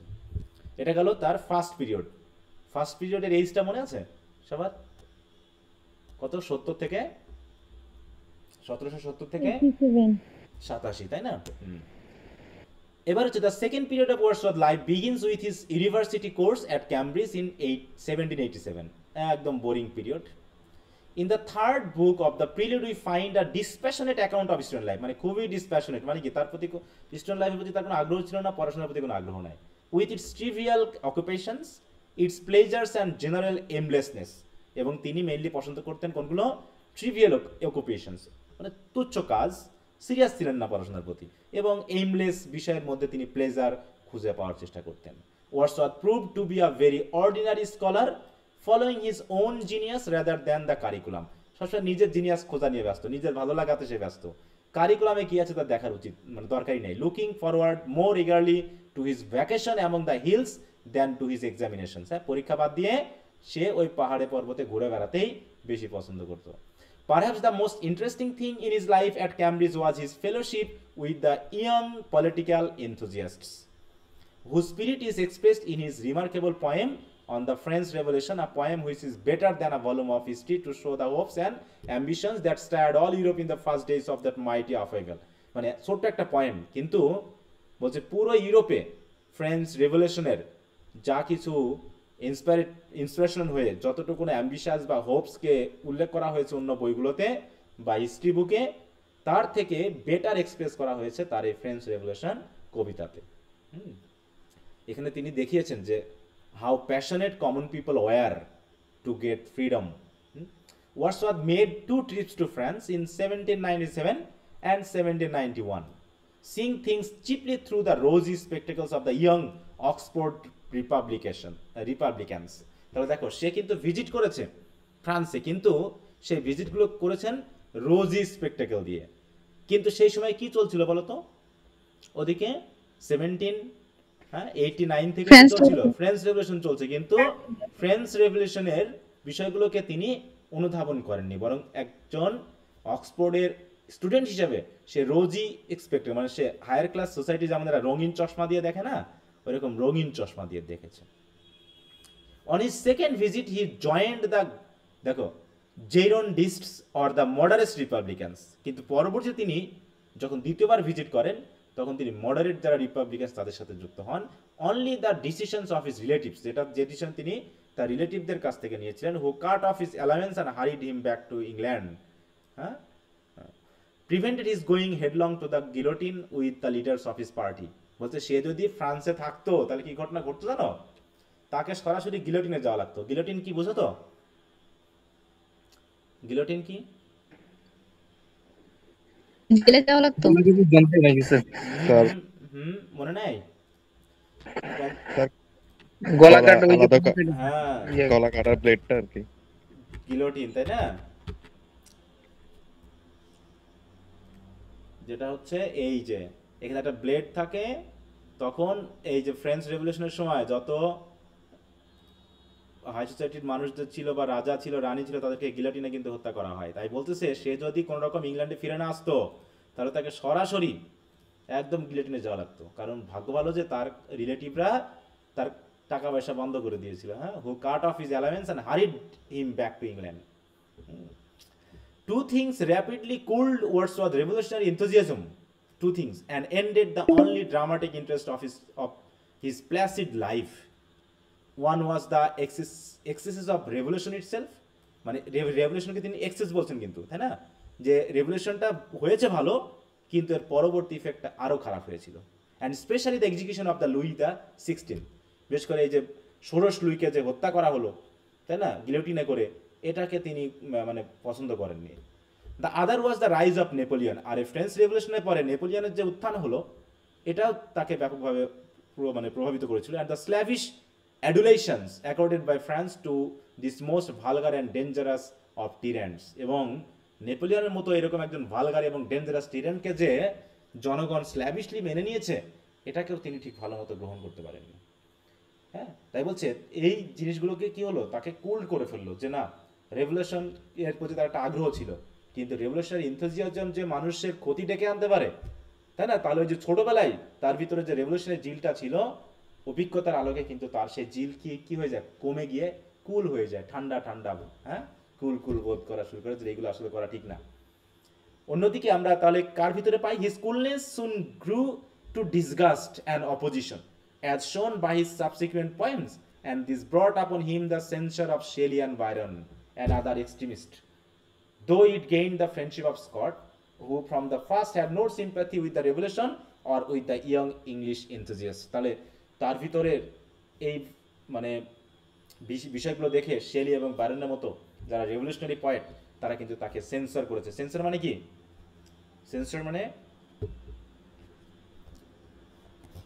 সিনসিয়ার মানে বয়কট করা। হ্যাঁ মানে ওই খারাপভাবে দেখা, হ্যাঁ তাকে গালিগালা করা বা খারাপ কথা বলা তার নামে, এইটাকে বোঝানো হচ্ছে। আচ্ছা তারপর কি বলছেন, অফ দেখো ওর কথাগুলো আমাকে পড়তে হচ্ছে পুরোটা, যেহেতু একটা মানে তার ন্যাচারাল ফিলিং, তার এক্সপিরিয়েন্স, এই কথাগুলো আসবে, এই জন্য আমি পুরো একটু পড়ছি যতটুকু পড়া যায়। Of the decisive period of wars of life, তারপরে আসলো decisive period, when he was living with his sister Dorothy and with Coleridge and at কোথায় Alfoxden, we have already spoken. The importance of this decision to give himself to poetry is evident when we remember that at 30 years of age he was without money or any definite aim or occupation in life. তার কোনো টাকা নেই, তার কোনো definite aim নেই, occupation নেই। তাহলে এই যদি অবস্থা হয় কবি সাহিত্যিকদের, তাহলে কি আধুনিক যুগে কেউ কবি সাহিত্যিক হতে চাইবে বলো তো? আমরা ভালো আছি। এই জন্যই এখন আর কবি সাহিত্যিক হতে চায় না, কারণ এখন টিকটক ভিডিও করলেই তো টাকা আসে, কবি সাহিত্যিক হয়ে লাভ কি, তাই না? টিকটক, তারপরে রিলস, আরও কি, তাই না? তাহলে আমি কবি সাহিত্যিক হয়ে কি করব? কারণ কবি সাহিত্যিকের জন্য যে প্যাশন লাগে, তাই না? পড়াশোনার প্রতি আগ্রহ নাই, চাকরির প্রতি আগ্রহ নাই, ফ্যামিলির প্রতি আগ্রহ নাই, তাহলে এই মানুষ দিয়ে তো ফ্যামিলি হবে না, তো বৈরাগী হবে। আর এই বৈরাগী হওয়া বর্তমান মানুষের দ্বারা সম্ভব না, তাই না? তারা সবসময় স্মার্টফোন নিয়ে বসে বিনোদন নেয়, তাদের কবি সাহিত্যিক হওয়ার সুযোগ নেই আর কি। তো আগামী 50 বছর পরে আমরা ভালো কবি সাহিত্যিক পাবো কিনা, এটা কি কোনো সম্ভাবনা আছে যে 50 বা 100 বছর পরে এই যুগে কবি সাহিত্যিক তৈরি হবে, নাকি ডার্ক এজ তৈরি হবে বলো তো? ভালো ব্লগার পাবেন। হ্যাঁ ভালো ব্লগার পাওয়া যাবে, কিন্তু কিন্তু আর সব ফুড ব্লগার হয়ে যাবে, কবি সাহিত্যিক হেরিকেন দিয়ে খুঁজে পাওয়া যাবে হ্যাঁ না। কিন্তু এখন বর্তমানে ভাইরালের আবার, ভাইরাল মানে বুঝো তো, ভাইরাল শব্দটা কি মানে কি, ভাইরাল শব্দটা দিয়ে কি বোঝায় আসলে? ভাইরাল ফেভার, হ্যাঁ মানে কি? Virus sir. মানে এই ইয়াটা কি দীর্ঘদিন থাকে না অল্প সময়ের জন্য থাকে? আমরা বলি এই তোর বেশি টেনশন করার কিছু নেই, এটা জাস্ট সিম্পল ভাইরাল ফিভার, মানে হঠাৎ করে পুরো পরিবারকে অসুস্থ বানিয়ে দিয়ে ফুস করে চলে যায়, ঠিক আছে না? তো ভাইরালটা ঠিক এরকম, আজকে তুমি ভাইরাল হলা, কয়দিন পর তোমাকে আর পাওয়া যাবে না। ভাইরাল মানেই ভালগার, হ্যাঁ এই যে কথা একটা বলেছে, এটা সম্ভবত এই যে ইয়া বলেছেন অ্যারিস্টটল, হ্যাঁ viral is vulgar, viral is vulgar. তো যত ভাইরাল হবা তত তোমাকে ভাইরাল হতে হবে, তাই তো? ভালগার হতে হবে, সরি, তা নাহলে তুমি ভাইরাল হতে পারবে না। তুমি তোমার বোধ শক্তিকে হারিয়ে তোমাকে এখানে উঠতে হবে, তা না হলে ভাইরাল হওয়ার মিনিং সোজা অফ ব্যাপার নয়। বালগার। হ্যাঁ বলো। Meaning of বালগার। ভালগার মানে কি? ভালগারিটি অশ্লীলতা নাকি? আচ্ছা তাই বলছে, he consider the law but confessed he had no sympathy for his contradiction precepts and practices. মানে তিনি আইন মানতেন না, তিনি চার্চের প্রতি দেখো, but though strongly incline to the church he felt himself not good enough for the sacred office. চার্চের প্রতি তার স্ট্রং একটা অ্যাট্রাকশন থাকলেও, মানে চার্চের যে স্যাক্রেড যে অ্যাক্টিভিটিগুলো, স্পিরিচুয়াল অ্যাক্টিভিটিগুলোর প্রতি তার কোনো একটা আগ্রহ ছিল না। Once he had wanted to be a soldier, কখনো তিনি সোলজার হতে চাইছেন, and serve his country, but he wavered at the prospect of dying disease in foreign land. এবং ভাবলেন দূর, সোলজার হয়ে লাভ নাই, কারণ পরের দেশে গিয়ে রোগে মারা যেতে হবে। And throwing away his life without glory and profit two anybody. এবং তারপরে কি ঘটনা ঘটবে? ও সোলজার হয়ে ও কোনো কাজ নেই, throwing away his life without glory and profit two anybody. An apparent incident which, মানে মূল কথা হলো যে একদম কমন পিপল থেকে সম্পূর্ণ চিন্তা ভাবনা একটু আলাদা। দেখো তাই বলা হচ্ছে কি, এখানে যদি আমরা একটু দেখি নিচের দিকে, তোমরা একটু পড়বা, বলছে all his life he was poor, হ্যাঁ, and lived in an atmosphere of plain living and high thinking. তাহলে চিন্তা ভাবনায় তিনি হাই থাকলেও লিভিং এর দিক থেকে তিনি খুবই কেমন ছিলেন? দরিদ্র ছিলেন। দেখো এইখানে একটা বিষয় বলা হচ্ছে, মানে কবিদের যে ব্যাপারগুলো, দেখো he had taken care of a young friend Raisley Calvert who died of consumption. Consumption মানে কি? খুব মানে ইয়া করে চলে আর কি। যেটা জন কিটসও কিন্তু এর আগে মারা গেছেন, তৎকালীন সময় কিন্তু এর আগে খুব মারা যেত যক্ষা। যক্ষা যক্ষা হলে রক্ষা নাই, তাই তো? যক্ষা নাই এই কথার ভিত্তি নেই। অবশ্য বর্তমানে এই কথার কোনো ভিত্তি নেই। ভিত্তি নাই। হ্যাঁ, তার কিন্তু তৎকালীন সময় যক্ষা হয়েছে মানে বিপদ। তার জন কিটসের পরিবারের অধিকাংশ মানুষই যক্ষাতে মারা যায়।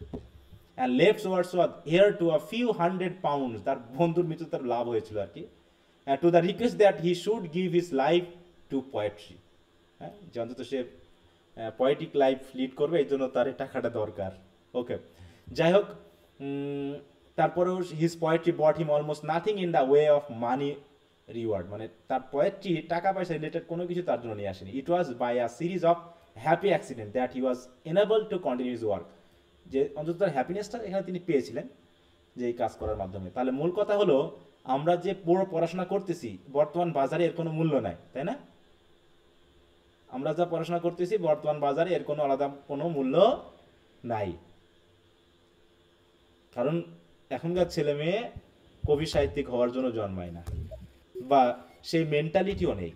আমি দেখেছি, আমি নিজেই দেখেছি যে আমি এখন পড়াশোনায় খুব একটা মানে অ্যাটেন্টিভ হতে পারি না, কেমন জানি লাগে, মানে একটা পেজ পড়তে অনেক টাইম লাগে, মানে যেন মনোযোগ দিতে পারতেছি না যতক্ষণ হাতের কাছে মোবাইল ফোন আছে। হ্যাঁ, এ মেসেজ সে মেসেজ, একবার যদি ফেসবুকে একটা বা ইউটিউবে একটা কিছু একটা দেখতেছি, কখন 2-10 মিনিট পার হয়ে যাচ্ছে, পরে আবার ঘুরে এসে ওটা আবার পড়ায় মন দিতে যাচ্ছি, দেখছি হাই রে আমি তো বুঝি না, আবার প্রথম থেকে শুরু। ঠিক আছে, ডিপার্টমেন্টে বসে অনেক সময় অবসর সময়ে বসে আমি একটা বই পড়ার চেষ্টা করতেছি, কিন্তু আমি আজ পর্যন্ত এখন 1 সপ্তাহে 2 পেজ পড়তে পারিনি। বুঝতে পারছো? আমি শুধু চেক করার জন্য যে তাহলে আমাদের অ্যাটেনশনের ব্যাপারটা কোথায় গিয়ে দাঁড়িয়েছে। হ্যাঁ, যে মানে অ্যাটেন্টিভ হওয়াটা এখন খুবই কঠিন হয়ে গেছে। তা তোমাদের পড়াশোনা কেমন হয়? আমি তো ভাবতেছি যে যাই হোক সেই সময় ছিলাম বলে পড়াশোনা একটু মনে করি। এখন যে কি অবস্থা, এখন কি ছেলেমেয়েরা ঠিক স্যার পড়তে সেম পারে? অবস্থা। মানে আমি তো এখন ভাবি যে আগে আমি মানে বই পড়ে বই রেখে উঠতাম না, এরকম একটা ভাব ছিল। মানে টিউশনের কথা আসলে আমাদের রাগ লাগতো, আবার টিউশন যেতে হবে। হ্যাঁ, রাতে ঘুমাতে যেতে মানে এক পুকুর পাশে যখন থাকতাম, রাতে পড়তেছি, তখন জোরে এসে দরজা ইয়া করে বলতে, এই এখন ঘুমাস নি তো, ইত্যাদি। মানে পড়তে ভালো লাগতো কেমন জানি, বিশেষ করে নভেলগুলো, হ্যাঁ, স্টোরিগুলো, এগুলো। হ্যাঁ, কিন্তু এখন সেই ব্যাপারটা হয় কিনা আমি মাঝে মাঝে এখন ভাবি যে এখন যদি আমি স্টুডেন্ট অবস্থায় থাকতাম, আমি কি পড়াশোনায় মনোযোগ দিতে পারতাম? আমার তো মনে হয় না। হ্যাঁ, তো যাই হোক, জি স্যার। তাই এই জন্য এখন মনে স্যার হচ্ছে এখন কিরকম মাথার একটু ভারী লাগে, হ্যাঁ বলো। মাথা স্যার ভারী লাগে অনেক। না না, আমি তো সেটাই আমি কয়েকদিন ধরে ফিল করছি, আমার বই পড়ার যে আগ্রহটা ছিল আমি হঠাৎ করে দেখতেছি সেই আগ্রহটা কেমন জানি হারিয়ে গেছে। আমি মানে এটা অনুভব করতেছি জানি যে আমি বই কিনি, এখনো প্রচুর বই কিনি, কিন্তু বইগুলো এখন বুক সেলফে আছে। হ্যাঁ, পড়ার মতো একটা বই কি পড়ি, পড়তে পড়তে ভালো লাগলে আরেকটা বই যায়, স্যার কিন্তু দেখা যাচ্ছে পড়া শেষ করতে পারতেছি না। তাই হ্যাঁ বলো। আচ্ছা, স্যার বলছি যে না, এখন সময়গুলো মনে হইতেছে যে একদম পুরো ছোট হয়ে যায়। একটা কিছু বই পড়া শুরু করলে তারপরে বারবার কনসেন্ট্রেশন মানে নষ্ট আউট হয়ে যায়। হয়ে যায়। হ্যাঁ হ্যাঁ হ্যাঁ, আর সময়ও খুব দ্রুত চলে যাচ্ছে জানি। হ্যাঁ, কালকে দিনটা যে কিভাবে গেল, মানে তোমাদের কয়েকটা নোট করতেছিলাম আর কি যেন একটা করতেছিলাম, সকাল দেখলাম যে হঠাৎ করে দিন শেষ হয়ে গেল, আমি বুঝতেই পারলাম না দিনটা কোন দিক দিয়ে চলে গেল। জি এখন স্যার। খুব ফাস্ট মনে হচ্ছে সবকিছু। হ্যাঁ, এরকম স্যার একটা অবস্থা। আমাদের ব্রেন সব মোবাইলই কন্ট্রোল করে। হ্যাঁ বাবা বাবা, ওখানে গেলেই তো 1 ঘন্টা এমনি যায়। দিনে যদি আমরা 24 ঘন্টার মধ্যে ভাবি, তাতে মনে হয় 4 ঘন্টা 5 ঘন্টা মনে হয় মোবাইলে যায়, তাই না? হ্যাঁ, খুবই ক্ষতিকর। এই জন্য একটা বিশেষ সূত্র প্রয়োগ করতে হবে যে আমি যখন যেটা করতে চাইবো আমাকে সেটাই করতে হবে। আমি যেন একসাথে অনেকগুলো কাজ না করি। আমি এখন পড়তে চাচ্ছি মানে পড়তে যাচ্ছি, এই সময় কে মেসেজ দিল, মোবাইলে কি হলো, কি হচ্ছে, আমার এগুলো ভাবাই যাবে না যে আগামী 2 ঘন্টা আমি এই কাজ করব, আগামী 1 ঘন্টা আমি এই কাজ করব। কারণ আমরা খাইতে গিয়েও মোবাইল দেখতেছি, ঘুমাতে গেলেও উঠতেছি, ঘুম থেকে উঠেও দেখতেছি, পড়তে গেলেও করতেছি। মানে মোবাইল যেন একটা মানে একটা অ্যাডিকশন হয়ে দাঁড়িয়েছে, যেটাকে এখন বর্তমানে হচ্ছে স্ক্রিন অ্যাডিকশন। হ্যাঁ, এটা কিন্তু খুবই মারাত্মক একটা অবস্থান হয়ে দাঁড়িয়েছে, ব্রেনের খুবই ক্ষতি করতেছে। তো যাই হোক, এখন সবচেয়ে বড় কথা স্যার নিয়ন্ত্রণ করতেছে আমাদের। হ্যাঁ হ্যাঁ, অবশ্যই অবশ্যই ব্যাপক হারে নিয়ন্ত্রণ করতেছে। মানে we are being controlled, we have been the slave to the social media. Powerful country. Social media, হ্যাঁ, কিচ্ছু করার নাই। তো যাই হোক, আমি তো মোটামুটি বললাম যে আগের দিনটা এখন ভালো মনে করি, তখন ডিকশনারি ছিল না, ডিজিটাল মিডিয়া ছিল না, এত ইউটিউব ভিডিও ছিল না যে আমরা কারো এই ভিডিও টিডিও দেখে পড়বো, ইয়া করবো, স্যারদের কাছে যেতাম। হ্যাঁ, তখন মনে হতো এই সহজ কিছু যদি থাকতো, ডিকশনারির মতো, যদি ক্যালকুলেটরের মতো ডিকশনারি থাকতো, ওয়ার্ড দিলে এবারে এই শব্দ চলে আসবে। এখন তো অ্যাভেলেবেল আছে, কিন্তু ডিকশনারি দেখতে ইচ্ছা করে না, তাই না? গুগলে গেলে ওয়ার্ড দেখা যায়।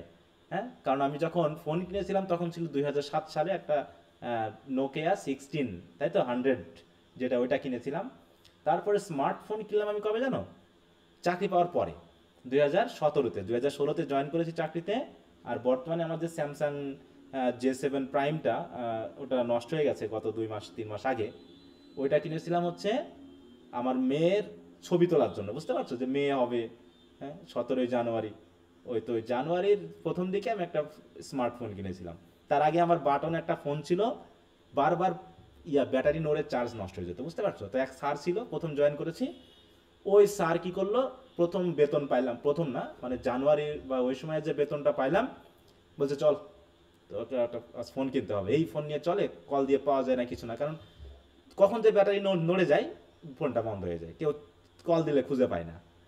দেখো, তখন কিন্তু স্মার্টফোন ছিল না, তাই না? তারপর আমরা পড়াশোনা করেছি।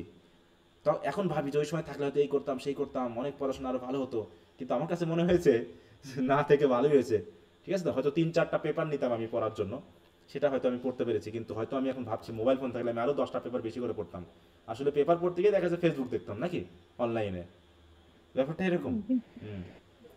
তো যাই হোক, তো এই ব্যাপারগুলো এখন আমাদেরকে আমাদের এই সাহিত্য বা এই রিলেটেড বিষয়গুলো থেকে দূরে সরিয়ে নিচ্ছে, আমাদেরকে টেকনিক্যাল বানাচ্ছে। আর টেকনিক্যাল বানাচ্ছে বলেই we are being somewhat robotic, আমাদের মধ্যে সেই মানবিকতা বোধ থাকছে না। কারণ আমরা একই সাথে মৃত্যুর ছবি দেখতেছি, একই সাথে ফানি ভিডিও দেখতেছি, মানে আমরা এখনই দুঃখ পাইলাম, পরক্ষণে হাসলাম। এতে যে কষ্টবোধ, দুঃখবোধ, আনন্দবোধ সব মিলে একাকার হয়ে গেছে। কখন যে কি করতে আমরা সেগুলো বুঝতেছি না। এগুলো কিন্তু একসময় ইতিহাস হিসাবে আসবে, কিন্তু এরকম হিস্ট্রির ইতিহাস হতে পারে, তাই তো? তারপর সরি, কি লিটারি হিস্ট্রি হতে পারে, বা হচ্ছে তোমার পলিটিক্যাল হিস্ট্রি হতে পারে, যে এই সময় এই ব্যাপারগুলো ঘটেছে।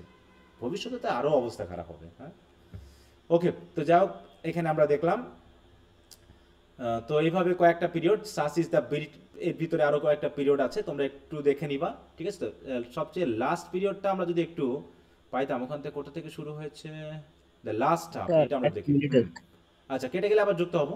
The last half century of Wordsworth life, in which he retired to his beloved Lake District and lived successively at Grasmere and Rydal Mount, remind one strongly of Browning's long struggle for literary. দেখো, এই যে পাহাড় পর্বতের কথা আমরা যে পাচ্ছিলাম ইয়াতে, আমাদের যে কবিতাগুলোতে, এই সেই পাহাড় পর্বত। হ্যাঁ, দেখো, Grasmere and Rydal Mount, Mount Everest, Mount মানে পর্বত, তাই না? সেখানে ছিলেন। It was marked by the same steadfast purpose, the same trusted the ideal,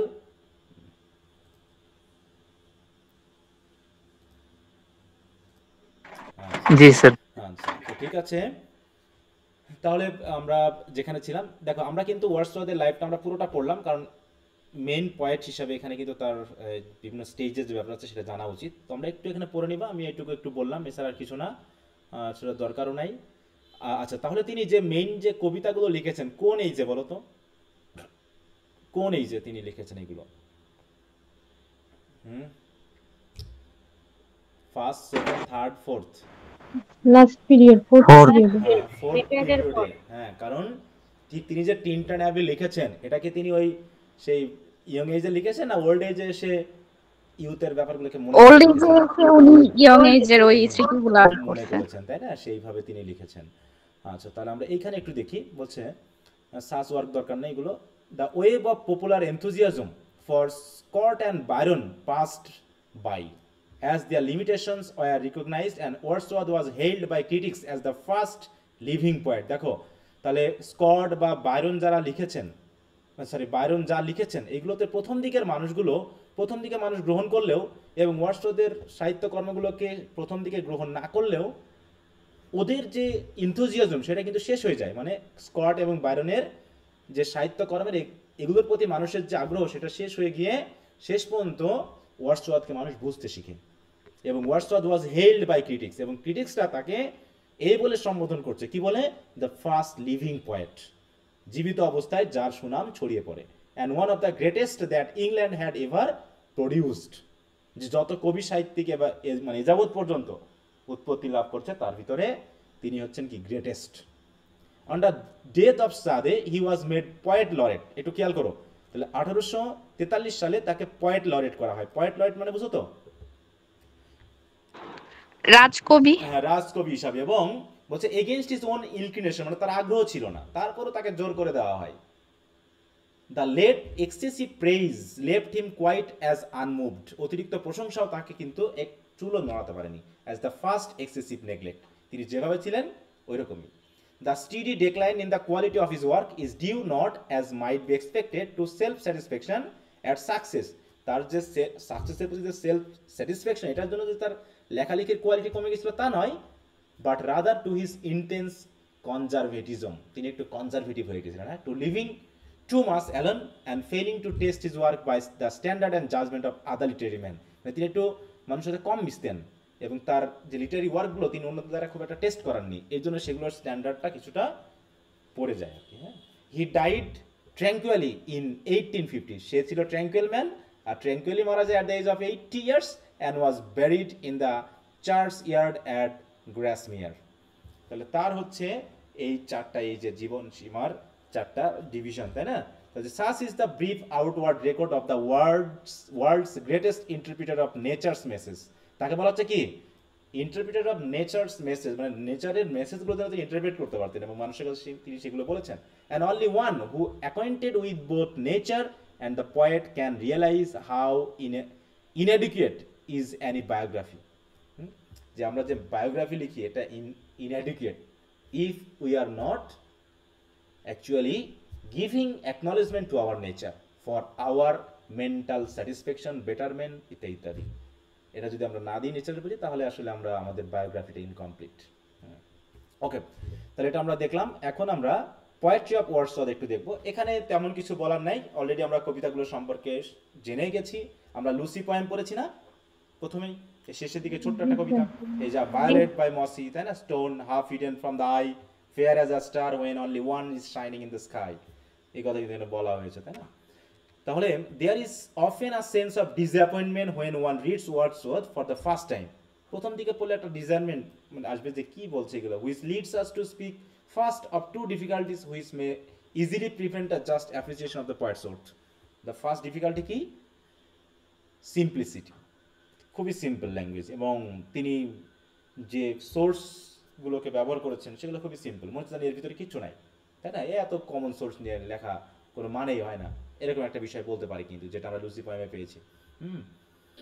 আচ্ছা, আরও একটা বিষয় রয়েছে, বিশেষ করে ল্যাঙ্গুয়েজ। এই যে দেখো বলতেছেন, Wordsworth set himself to the task of freeing poetry from all its conceit of speaking the language of simple truth of portraying man and nature as they are. মানুষ বা প্রকৃতি যে যেমন সেটাকে সেভাবে তুলে ধরতে হবে, এখানে তো রং চং মাখিয়ে তুলে ধরার কিছু নাই। তাহলে হচ্ছে কি, the second difficulty is in the poet not in the reader, তার সিম্পলিসিটির জন্য। It must be confess that Wordsworth is not always melodious, কারণ তার কবিতাগুলো মেলোডিয়াস না, মানে তার লেন্দি, কোনো লাইনটা খুব লেন্দি, কোনোটা খুব ছোট, যেটা আমরা I wonder lonely as a cloud পড়েছি, তারপর আমরা যে ছোটোখাটো কবিতাগুলো পড়েছি, হ্যাঁ, যে লিরিক লিখেছেন কিন্তু লিরিকের মতো না।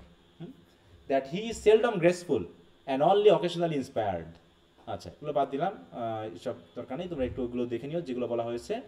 এখন তার এই যে ফিচারগুলো, এই ফিচারগুলো আমাদের দরকার নাই, এখানে অনেক কম্পারেটিভ স্টাডি করা হয়েছে তার বিষয়ে। আমরা মেনলি তার যে এইজগুলো আমরা খেয়াল করব, এইখানে আমরা একটু দেখব। দেখো, the natural instinct and pleasure of childhood are the true standards of a man's happiness in life. All artificial pleasure soon grow tiresome. যে কোনো আর্টিফিশিয়াল প্লেজার টায়ারসাম হয়ে যায়। যেমন কোনটা বেশি এনজয়েবল? তুমি মনে করো একটা রেস্টুরেন্টে গেছো এবং বন্ধুর সাথে বসে সুস্বাদু খাবার খাচ্ছ, ইন্টারেস্টিং খাবারগুলো তুমি খাচ্ছ, কতক্ষণ তুমি থাকতে পারবে রেস্টুরেন্টের ভিতরে? আর একটা হচ্ছে খোলা মাঠে, হয়তো ঠান্ডা ফুরফুরে বাতাসে তুমি খোলা আকাশের নিচে ঘাসের উপরে শুয়ে আছো, কোনটা তুমি দীর্ঘস্থায়ী মানে দীর্ঘক্ষণ যে কাজটা করতে পারবে, কোনটা হবে সেটা? রেস্টুরেন্টে বসে গল্প করা, না স্যার, নাকি প্রকৃতির মাঝে এরকম আকাশের দিকে তাকিয়ে শুয়ে থাকা? কোনটা বেশিক্ষণ সম্ভব? খোলা মাঠে শুয়ে থাকা। কোনো রকম মাথায় কোনো পেইন হবে না, তাই না? কোনো রকম মানে টায়ার্ডনেস আসবে না, কোনো রকম বোরিং ফিল হবে না। তাহলে তাই বলছে আর্টিফিশিয়াল প্লেজারগুলো কোনো না কোনো সময় টায়ারসাম হয়ে যায়। একই খাবার তুমি প্রতিদিন খেতে পারবে না, একই পোশাক তোমার পরতে ভালো লাগবে না, একই মানুষের সাথে সবসময় এক জায়গায় ঘুরতে ভালো লাগবে না, তাই না? একই রেস্টুরেন্টে একই খাবার খাওয়া। তাই বলছে the natural pleasures which a man so easily neglects in his work are the cheap means by which we may expect permanent and increasing joy. তাহলে যেটাকে আমরা আসলে নেগলেক্ট করি, আসলে সেখানে আমরা পার্মানেন্ট অ্যান্ড ইনক্রিজিং জয় পেতে পারি, বিশেষ করে in Tintern Abbey and the rainbow ও duty and intimations of immortality we see this plain teaching, and we can hardly read one of Wordsworth pages without finding it slipped into unobtrusively like the fragrance of a wildflower. মানে দেখানো হচ্ছে যে এমন কোনো কবিতা নাই যেখানে আমরা প্রকৃতির যেন এক ধরনের ছোঁয়া, একটা ওয়াইল্ড ফ্লাওয়ারের একটা ফ্র্যাগনেন্স যেন আমরা পাচ্ছি না। মানে তার লাইনে আমরা এরকম বিষয়গুলো পাচ্ছি। তোমাদের একটু কাজ দিয়ে যেখানে যে কয়েকটা বিশেষ ফিচার দেওয়া আছে তার পয়েমের 3-4টা মতো, তোমরা একটু দেখে নিবা, ঠিক আছে? এই জায়গাটা একটু তোমরা পড়ে নিবা এবং এখানে এর মাধ্যম দিয়ে আমরা কবিতার নামগুলো পাবো। বেশ কিছু কবিতা আছে যেগুলো আমরা পেতে পারি, এগুলো একটু দেখে নিবা। তারপরে তার তো লঙ্গার পয়েম আছে, বিশেষ করে আমরা যে প্রেলুডের কথা বলছি বা হচ্ছে এক্সকারশনের কথা বলছি। তাছাড়া ছোটোখাটো অনেক কবিতা আছে, ওগুলো অত আমাদের দরকার নাই। এই তো মোটামুটি আমরা তার যে মেজর যে এইজ ডিভিশন পেলাম এবং তার যে 3-4টা পয়েট্রির যে বৈশিষ্ট্যগুলো ওগুলো একটু পরে রাখবা, কারণ ওগুলো কোশ্চেন আনসারের ভিতরে যেহেতু আসবে, এটা একটু খেয়াল করবো। হ্যাঁ, এখন আমরা পড়বো হচ্ছে স্যামুয়েল টেইলর কোলরিজ নিয়ে। এখানে আর বেশি আলোচনা করার কিছু নাই, আমরা ওয়ার্ডসওয়ার্থ নিয়ে বেশি আলোচনার বিষয়টা পাবো। ওয়ার্ডসওয়ার্থকে তাহলে আমরা রোমান্টিক পোয়েটদের ভিতরে কোন ফিচার নিয়ে পাচ্ছি জানো? বলো তো, কোন ফিচারটা তার ভিতরে আছে?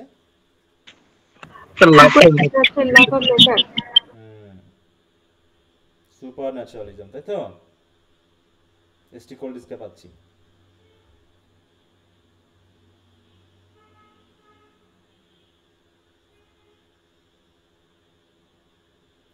আচ্ছা, in the wonderful ode to rejection, এটা একটা পয়েম।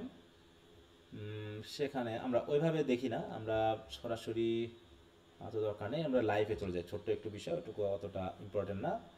তার চিন্তা ভাবনার ভিতরে আমরা কেমনটা একটু ঢুকতে পারি কিনা দেখি। হ্যাঁ, এখানে in 1772 there lived in Ottery, St. Mary, Devonshire, a queer little man, the Reverend John Coleridge. একটু খেয়াল করো, 1772 সালে ওই সময়ে একজন পাদ্রী ছিল। এই রেভারেন্ড তাদের নামের সামনে আসে যারা একটু প্রিস্ট টাইপের। হ্যাঁ, তাহলে রেভারেন্ড জন কোলরিজ, এই রেভারেন্ড জন কোলরিজকে কে হতে পারে? এই আমাদের কোলরিজ না কোলরিজের বাবা? কোলরিজের বাবা। হ্যাঁ, দেখো, vicar of the parish, vicar মানে প্রিস্ট, তাই তো? Church and master of the local grammar school. In the former capacity he preached profound sermons. তাহলে ভিকার হিসাবে বা প্রিস্ট হিসাবে সে গভীর প্রোফাউন্ড সারমন দিত, coating to open mouth rustic long passages from the Hebrew. Hebrew ভাষায় সে অনেক লং টিচিং দিতে পারতো। Which he told them was the very tongue of the Holi ghost. তিনি মনে করেন এই হেব্রুই হচ্ছে হলি গোস্ট বা হচ্ছে পবিত্র আত্মার ভাষা। যেমন করে আমরা ভাবি না ইসলাম ধর্মের যে আরবি ভাষাটা হচ্ছে কি আমাদের ধর্মের সাথে রিলেটেড, তাই না? হ্যাঁ, তো এরকম মানে একদম অরিজিনাল ভাষা, সেটা এখানেও হিব্রু ভাষাটা originality. In the letter capacity he wrote for his boys a new Latin grammar. এবার তার ওই যাদেরকে তিনি পড়াতেন, তাই না, যাদেরকে তিনি গ্রামার স্কুলে পড়াতেন, তাদের জন্য তিনি একটা বই লিখেছিলেন, সেটা হচ্ছে new Latin grammar, to mitigate some of the difficulties of traversing that terrible jungle by means of ingenious bypass and shortcut. মানে ওই ল্যাটিন ভাষার অনেক কিছু ইংরেজিতে ট্রান্সফার করতে গিয়ে অনেক কিছু বাইপাস হয়ে যেত, শর্টকাট হয়ে যেত। সেটাকে থেকে তিনি বাঁচানোর জন্য, সেই ডিফিকাল্টি থেকে মুক্তি দেওয়ার জন্য তিনি সরাসরি ল্যাটিন শেখানো শুরু করে দিলেন। তো ওগুলো আমাদের অত জেনে লাভ নাই, একটু তার বাবার সম্পর্কে একটু জানলাম। এবার আমরা in that same year was born Samuel Taylor Coleridge. কত সালে জন্ম স্যামুয়েল টেইলর কোলরিজের? 1772 তাই তো। The youngest 13 children, the youngest of 13 children. বাবা, তারা কয় ভাই বোন? 13 ভাই বোন নাকি? হ্যাঁ, তার ভিতরে সে হচ্ছে তার ইয়ংগেস্ট, সবচেয়ে ছোট। তার বৈশিষ্ট্যগুলো আমরা খেয়াল রাখি। দেখো, সে কিন্তু খুবই ইন্টেলিজেন্ট ছিলেন। হ্যাঁ, আচ্ছা বলো তো, কবিতা লেখার ক্ষেত্রে কার ইন্টেলিজেন্ট বেশি বলে তোমার কাছে মনে হয়েছে? এসটি কোলরিজ নাকি ওয়ার্ডসওয়ার্থের হতে পারে? কার?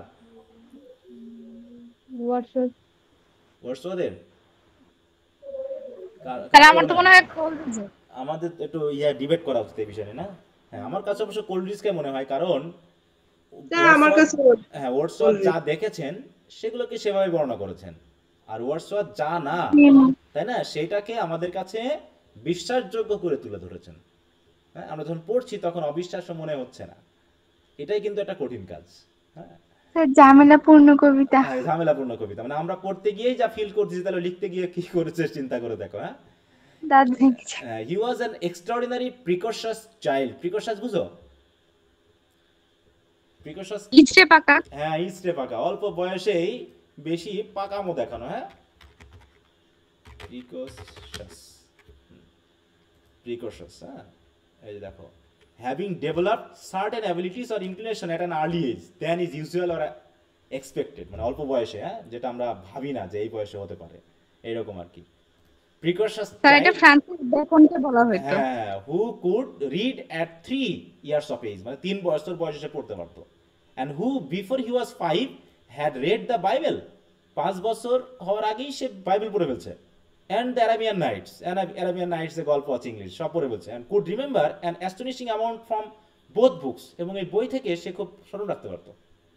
From 3 to 6, he attended a dame school, and from 6 to 9, when his father died and left the family destitute, he was in his father's school, learning the classics, reading an enormous quantity of English books, avoiding novels, and delighting in cumbrous theological and metaphysical treatises. দেখো, তার কিন্তু novel টভেল ভালো লাগতো না, simple novel ভালো, তার ভালো লাগতো কোনগুলোতে? দেখো, ডিলাইটিং ইন কাম্বারাস থিওলজিক্যাল, মানে খুবই জটিল যে ধর্মতত্ত্ব, অ্যান্ড মেটাফিজিক্যাল ট্রিটেইজ, এইগুলোতে তার খুব আগ্রহ ছিল।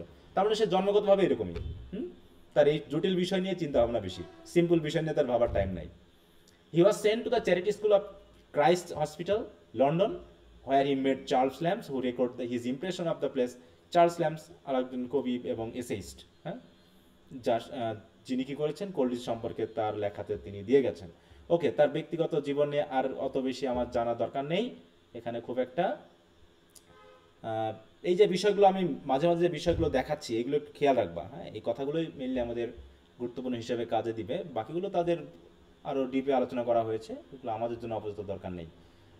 আচ্ছা, আমরা তার একবারে ওয়ার্কে চলে যাবো, ঠিক আছে? এইখানে আমরা একটু দেখি। হ্যাঁ, one of this is his association with Wordsworth and his sister Dorothy in the Quantock Hills, ওই যেখানে তারা ছিল, তাই না? Out of which came the famous lyrical valors of 1798. Another was his loyal devotion to poetry for his own sake. দেখো, আমরা কিন্তু third ইয়ারে এই এসটি কোলরিজেরও পাবো হচ্ছে বায়োগ্রাফিয়া লিটারেরিয়া, ঠিক আছে? এটাতে তিনি পোয়েট্রির বিষয়গুলো তুলে ধরেছেন, যেখানে তিনি ওয়ার্ডসওয়ার্থের বিপরীতে কথা বলেছেন। হ্যাঁ, যে দেখো, তারা কিন্তু একসাথে লেখালেখি করেছে, কিন্তু ওয়ার্ডসওয়ার্থের অনেক কিছু তার পছন্দ হতো না, ঠিক আছে? ওয়ার্ডসওয়ার্থের অনেক কিছু তার কিন্তু পছন্দের মধ্যে হতো না।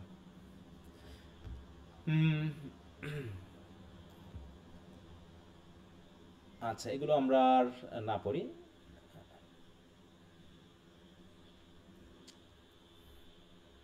ওয়ার্কস অফ কোলরিজ আমরা দেখি। হ্যাঁ, এখানে আমরা কিছু ওয়ার্ক দেখবো। ওয়ার্কের ভিতরে আমরা জাস্ট 2-3টা বিষয় মনে রাখবো, এর থেকে বেশি না, যেগুলো আমরা অলরেডি পড়ে ফেলেছি। হ্যাঁ, যে আমরা শুধুমাত্র তার এই বিষয়টা তুলে ধরার চেষ্টা করবো, সেটা হলো কি মেটাফিজিক, কি জানো, সুপারন্যাচুরাল যে বিষয়টা, সুপারন্যাচুরাল যে বিষয়টা। এছাড়া এত এত ছোট ছোট কবিতা আছে যেগুলো আমাদের এত পড়ার দরকার নাই। হ্যাঁ, তারপরে দেখো, the works of Coleridge naturally divide themselves into 3 classes, the poetic, the critical and the philosophical. এই 3টা বিষয়ে মেইনলি ভাগ করা হয়েছে।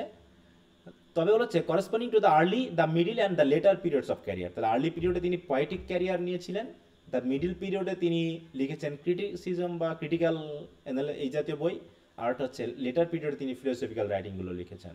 ঠিক আছে? তো তিনি কিন্তু ব্যক্তিভাবে একজন খুবই নেশা করতেন। ঠিক আছে? তিনি কিন্তু আফিম খাইতেন, এটা জানো তো? হ্যাঁ, আমাদের দুই একজন কবি আছে যারা একটু খুব নেশা করতো, তাদের ভিতরে ইনি একজন। কুবলা খান পড়ানোর সময় বলেছিলেন। হ্যাঁ, বলেছিলাম তাই তো? তার বাবার মতো এরকম কিছু না? জনকে হুম। আচ্ছা, তা বলছে আবার ওইখানে আসলে ওই সময় একটা ব্যাপার ছিল, বিশেষ করে যারা যক্ষা বা এই রোগে আক্রান্ত হতো না, এর যেহেতু কোনো চিকিৎসা ছিল না, ওটা থেকে বাঁচার জন্য তখন তাদেরকে নেশা করতে হতো, তা না হলে তারা টিকতে পারতো না। তো তার মানে এই কষ্ট থেকে ভুলে থাকার জন্য এরা নেশা তারা করতো। নেশা করতো। হ্যাঁ, এটা হচ্ছে সবচেয়ে বড় ব্যাপার। মানে তাদের নেশাখোর বলবো না, কিন্তু আসলে তাদের কারণ ছিল। হ্যাঁ, এই ব্যাপারগুলো একটু খেয়াল করবো। আচ্ছা, তো যাই হোক, তিনি যে কবিতাগুলো লিখেছেন তার ভিতরে মেজর যেগুলো সেগুলো আমরা একটু দেখবো। হচ্ছে his later poems wherein we see his imagination bridled by thought and study, but still running very freely, may be appreciated in Kubla Khan, Christabel and the Rime of the Ancient Mariner. এই তিনটা কবিতা খেয়াল রাখবা। It is difficult to criticize such poems. One can only read them and wonder at their melody and at the vague which they conjure in the, মানে কি বিষয় করে বিশেষ করে কিছু এমন কিছু মাইন্ডে নিয়ে আসতেছে যেগুলো আসলে আমাদের কাছে খুবই vague. Kubla Khan is a fragment painting a gorgeous oriental dream picture such as one might see in the October sunset. মানে এটা খুবই ড্রিমি একটা কবিতা, তাই না? ড্রিমের মতো। The whole poem came to Coleridge one morning when he had fallen asleep over Perseus, যেটা বলা হচ্ছে। Upon awakening he began to write hastily. এইভাবে তিনি লিখেছেন, ইন জানাডু ইত্যাদি। কিন্তু he was interrupted after 54 lines were written and he never finished the poem. Incomplete হয়ে গেল। Christabel is also a fragment which seems to have been planned as a story of pure young girl who fell under the spell of a sorcerer in the shape of the women Geraldine. এই নিয়ে একটা কবিতা। তারপর হচ্ছে আমরা just ভিতরে পড়বো না কারণ ওগুলো দরকার নাই। The rhyme of the Ancient Mariner is Coleridge cheap contribution to the lyrical Ballads of 1798 and is one of the world's masterpiece. এটা সম্পর্কে হয়তো আমাদের শর্ট নোট লিখতে হতে পারে, এখানে কি বলা হয়েছে। আচ্ছা, এখানে তেমন কিছু বলা নাই, জাস্ট অ্যালবার্ট্রস সম্পর্কে যে গল্পগুলো ওখানে বলা হয়েছে সেটুকুই। তারপরে among Coleridge's shorter poems there is a wide variety and each reader must be left largely to follow his own taste. নিজের মতো করে পড়তে হবে। প্রচুর কবিতা, কিন্তু এত কবিতা আমার মনে রাখার দরকারও নাই, শুধু আমরা যেগুলো পড়লাম ওগুলো একটু খেয়াল করবা। আর এইখানে তার যে কিছু ক্রিটিক্যাল ওয়ার্ক আছে সেটা আমরা দেখবো, তার ভিতরে বায়োগ্রাফিয়া লিটারেরিয়া, এইটা আমরা একটু খেয়াল করবো। ঠিক আছে? যেখানে তিনি mainly his collected lectures on Shakespeare and aids to reflection are the most interesting form of literary viewpoint. তাহলে বায়োগ্রাফিয়া লিটারেরিয়া তিনি কি বলছেন? The first is an explanation of the criticism of Wordsworth theory. দেখো, ওয়ার্ডসওয়ার্থ যে থিওরি দিয়েছে ওই থিওরিকে তিনি ক্রিটিসাইজ করেছেন পোয়েট্রির, and contains more sound sense and illuminating ideas on the general subject of poetry than any other book in our language, যেটা তোমরা থার্ড ইয়ারে পাবা। এইটুকু মেনলি বলা হয়েছে, আর তেমন কিছু নাই। তাহলে আমরা এখানে কয়টা কবিতার নাম বললাম মনে রাখতে বলো তো? এসটি কলেজের নামগুলো বলো, কবিতার পোয়েমের নাম বলো। The rhyme of the Ancient Mariner, Kubla Kubla Khan, Khan, আর ক্রিস্টাবেল, তো ক্রিস্টাবেল। আর দুটো এস এর নাম বলো। এই বলছি ক্রিটিক্যাল বইয়ের নাম বলো। মেইনলি এটা মনে রাখো, বায়োগ্রাফিয়া লিটারেরি, এইটা একটা, আর একটা হচ্ছে লেকচারস অন শেক্সপিয়ার। না, এই যে এটাই অর্থ, মানে বায়োগ্রাফিয়া লিটারেরি মানেই হচ্ছে sketches of my literary life and opinions, এটারই বাংলা ওটা আর কি। এই সরি, বাংলা বলছি, ইংলিশ। হ্যাঁ, ওটা অর্থ। আমাদের এক স্যারের মতো মনে পড়লো যে আমরা সেন আর রামজি পড়া থেকে গিয়ে বলতেন যে আমরা তো বাংলা পড়তেছি, ইংলিশ তো পড়েই নাই। অর দেওয়া সেটা দেখি নাই। হ্যাঁ, অর। আচ্ছা, তো ঠিক আছে, এই হলো কোলরিজের কয়েকটা বিষয়। ওয়ার্ডসওয়ার্থের আমার বিষয় জানো, এই দুজন হচ্ছে মেইনলি মেজর রাইটার হিসাবে আছে। তারপর রবার্ট সাদের সম্পর্কে আমরা মানে আগামীকালকে আমরা মোটামুটি শেষ করে ফেলতে হবে, কারণ মেজর রাইটার হিসাবে যেগুলো আছে। তারপর জন কিটস আছে, শেলি আছে, ওদের সম্পর্কে আমরা কিছু পড়বো। ঠিক আছে? আর নভেলিস্ট 2-4 জন আছে, আর তার সাথে কয়েকজন এসেইস্ট আছে। খুবই বেশি পড়া লাগবে না, জাস্ট ওদের যে আমি যে নামগুলো বলবো তোমরা একটু বইয়ে দাগিয়ে রাখবা, কিন্তু হ্যাঁ, একটু দাগিয়ে রাখবা কোন কোন জায়গায় পড়াচ্ছি সেটা একটু খেয়াল করবা, দ্রুত খেয়াল করে এটা একটু মনে রাখবা। তাহলে আমরা ওয়াল্টার স্কটটা দিয়ে আমরা একটু শেষ করি, বরং এটা ছোট আছে। ওয়াল্টার স্কট মানে মেজর রাইটারদের মধ্যে but not so significant one আর কি। হ্যাঁ, we have already called attention to significant movements of 18th century, তাই না? আমরা দুটো মুভমেন্টের কথা বলেছিলাম। তার ভিতরে গুরুত্বপূর্ণ অপশন হিসেবে আমরা পাচ্ছি which we must for a moment recall if we are to appreciate Scott, not simply as a delightful teller of tales but as a tremendous force in modern literature. প্রথমটা হচ্ছে the first is the triumph of romantic poetry in Wordsworth and Coleridge, and the second is the success of our first English novelist. The popularization of literature by taking it from the control of a few patrons and critics, putting it into the hands of the people as one of the forces which mold our modern life. Our Scott is an epitome of both these movements. তাহলে তিনি কবিতা এবং novel দুটার ক্ষেত্রেই বিশেষ অবদান রেখেছেন। বলছে the poetry of Wordsworth and Coleridge was read by a select few, but Scott's Marmion and Lady of the Lake aroused a whole nation to enthusiasm. মানে তার বই পড়ে খুব আগ্রহ প্রকাশ করেছে common people, and for the first time romantic poetry became really popular তার কবিতার কারণে। তাহলে এই দুটা কবিতার কথা আমরা মনে রাখবো। এছাড়া আমার আপাতত দরকার নেই, এখানে স্কটের লাইফটাও আমাদের খুব একটা দরকার নেই, স্কটের লিটারি ওয়ার্কে আমরা একবারে চলে যাবো। হ্যাঁ, স্যার দুইটা কবিতা একটু বলবেন, পাইতেছি না। এই যে দেখো প্রথম ইন্ট্রোডাকশনই আছে, এই যেখানে but Scott's Marmion and Lady of the Lake, এই তো কিছু কয়েক প্যারাগ্রাফে, প্রথম প্যারাগ্রাফেই মিডিল পয়েন্টে দেখো আছে, পেয়েছ? আচ্ছা, তাছাড়া আর এখানে অতটা দরকার নেই, যেহেতু রেকর্ড ক্লাস থাকে, ঠিক আছে? এটা একটা সুবিধাজনক ওয়েতে যে আমি কোন জায়গায় ফোকাস দিচ্ছি, তোমরা শুধু এগুলো একটু খেয়াল করবা। তার লাইফ নিয়ে আমরা এখানে খুব একটা উত্তেজনা দেখাবো না।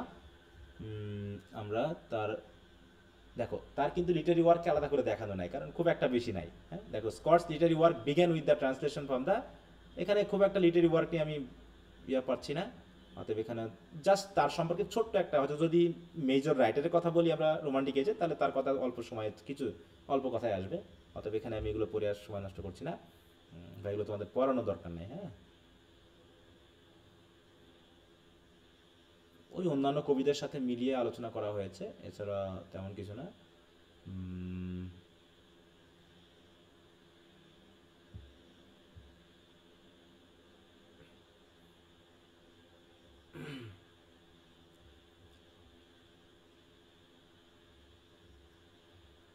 স্যার একটা বাকি যে রবার্ট সাউথরি নাকি, ওটা কি বাদ? ওটা কি বাদ পড়ে গেছে? জি স্যার। তাই কিভাবে বাদ গেল? স্যার ওটা ছোট তো মনে হয় খেয়াল হয়নি। বাদ গেছে স্কট, ও এটা না? হ্যাঁ, এটা আমি বাদ দিয়ে গেলাম কি করে? তাই তো, হ্যাঁ, যেহেতু তিনজন পয়েটের মধ্যে সেও একজন পড়ে, লেক পয়েটের মধ্যে। হ্যাঁ, অতএব তেমন সম্পর্কে নাই, তাহলে ঠিক আছে আমি এটাই পড়ি। স্কট সম্পর্কে তেমন কিছু আলোচনার বিষয় নেই, মানে দরকারও নাই।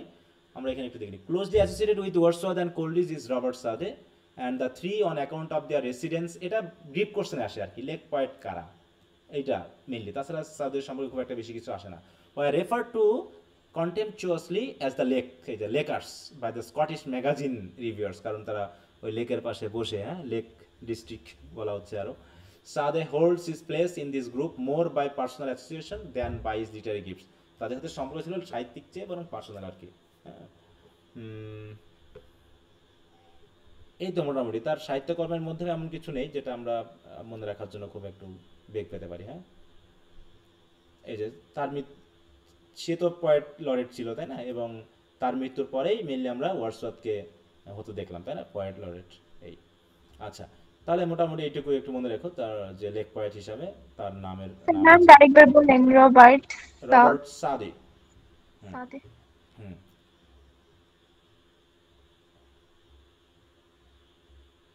ওয়ার্কস অফ স্কট, এটা দরকার নেই, যেখানে বলেছি মারমিয়নের একটু খেয়াল রাখো। তার আরেকটা কবিতা আছে, এই ব্যাপারটা আমরা একটু খেয়াল করবো, এই যে শিভালরি ইন আইভানহো, এটা একটু খেয়াল রাখো। আইভানহো এইটা, the novels of prison girl in the heart of dash, ওটা দরকার নাই। তারপর এগুলো কাহিনী সম্পর্কে একটু বলা হয়েছে। এইখানে দেখো, Scott was the first novelist in any language to make the seen in, এইগুলো দরকার নেই, এগুলো খুব একটা প্রয়োজন নাই। এই যে জর্জ গর্ডন বায়রন থেকে আমরা আগামী দিন পড়বো, ঠিক আছে? এখান থেকে তাহলে আমরা কয়জন রাইটারের নাম পেলাম বলো তো মেজর রাইটার হিসাবে? 4 জন। 4 জন। চারজন। Wordsworth, Coleridge, Southey and Scott. Scott. Scott. Walter Scott. Okay, তো আজকে এই পর্যন্ত রাখলাম। তাহলে পড়াশোনা ঠিকমতো চালাও আর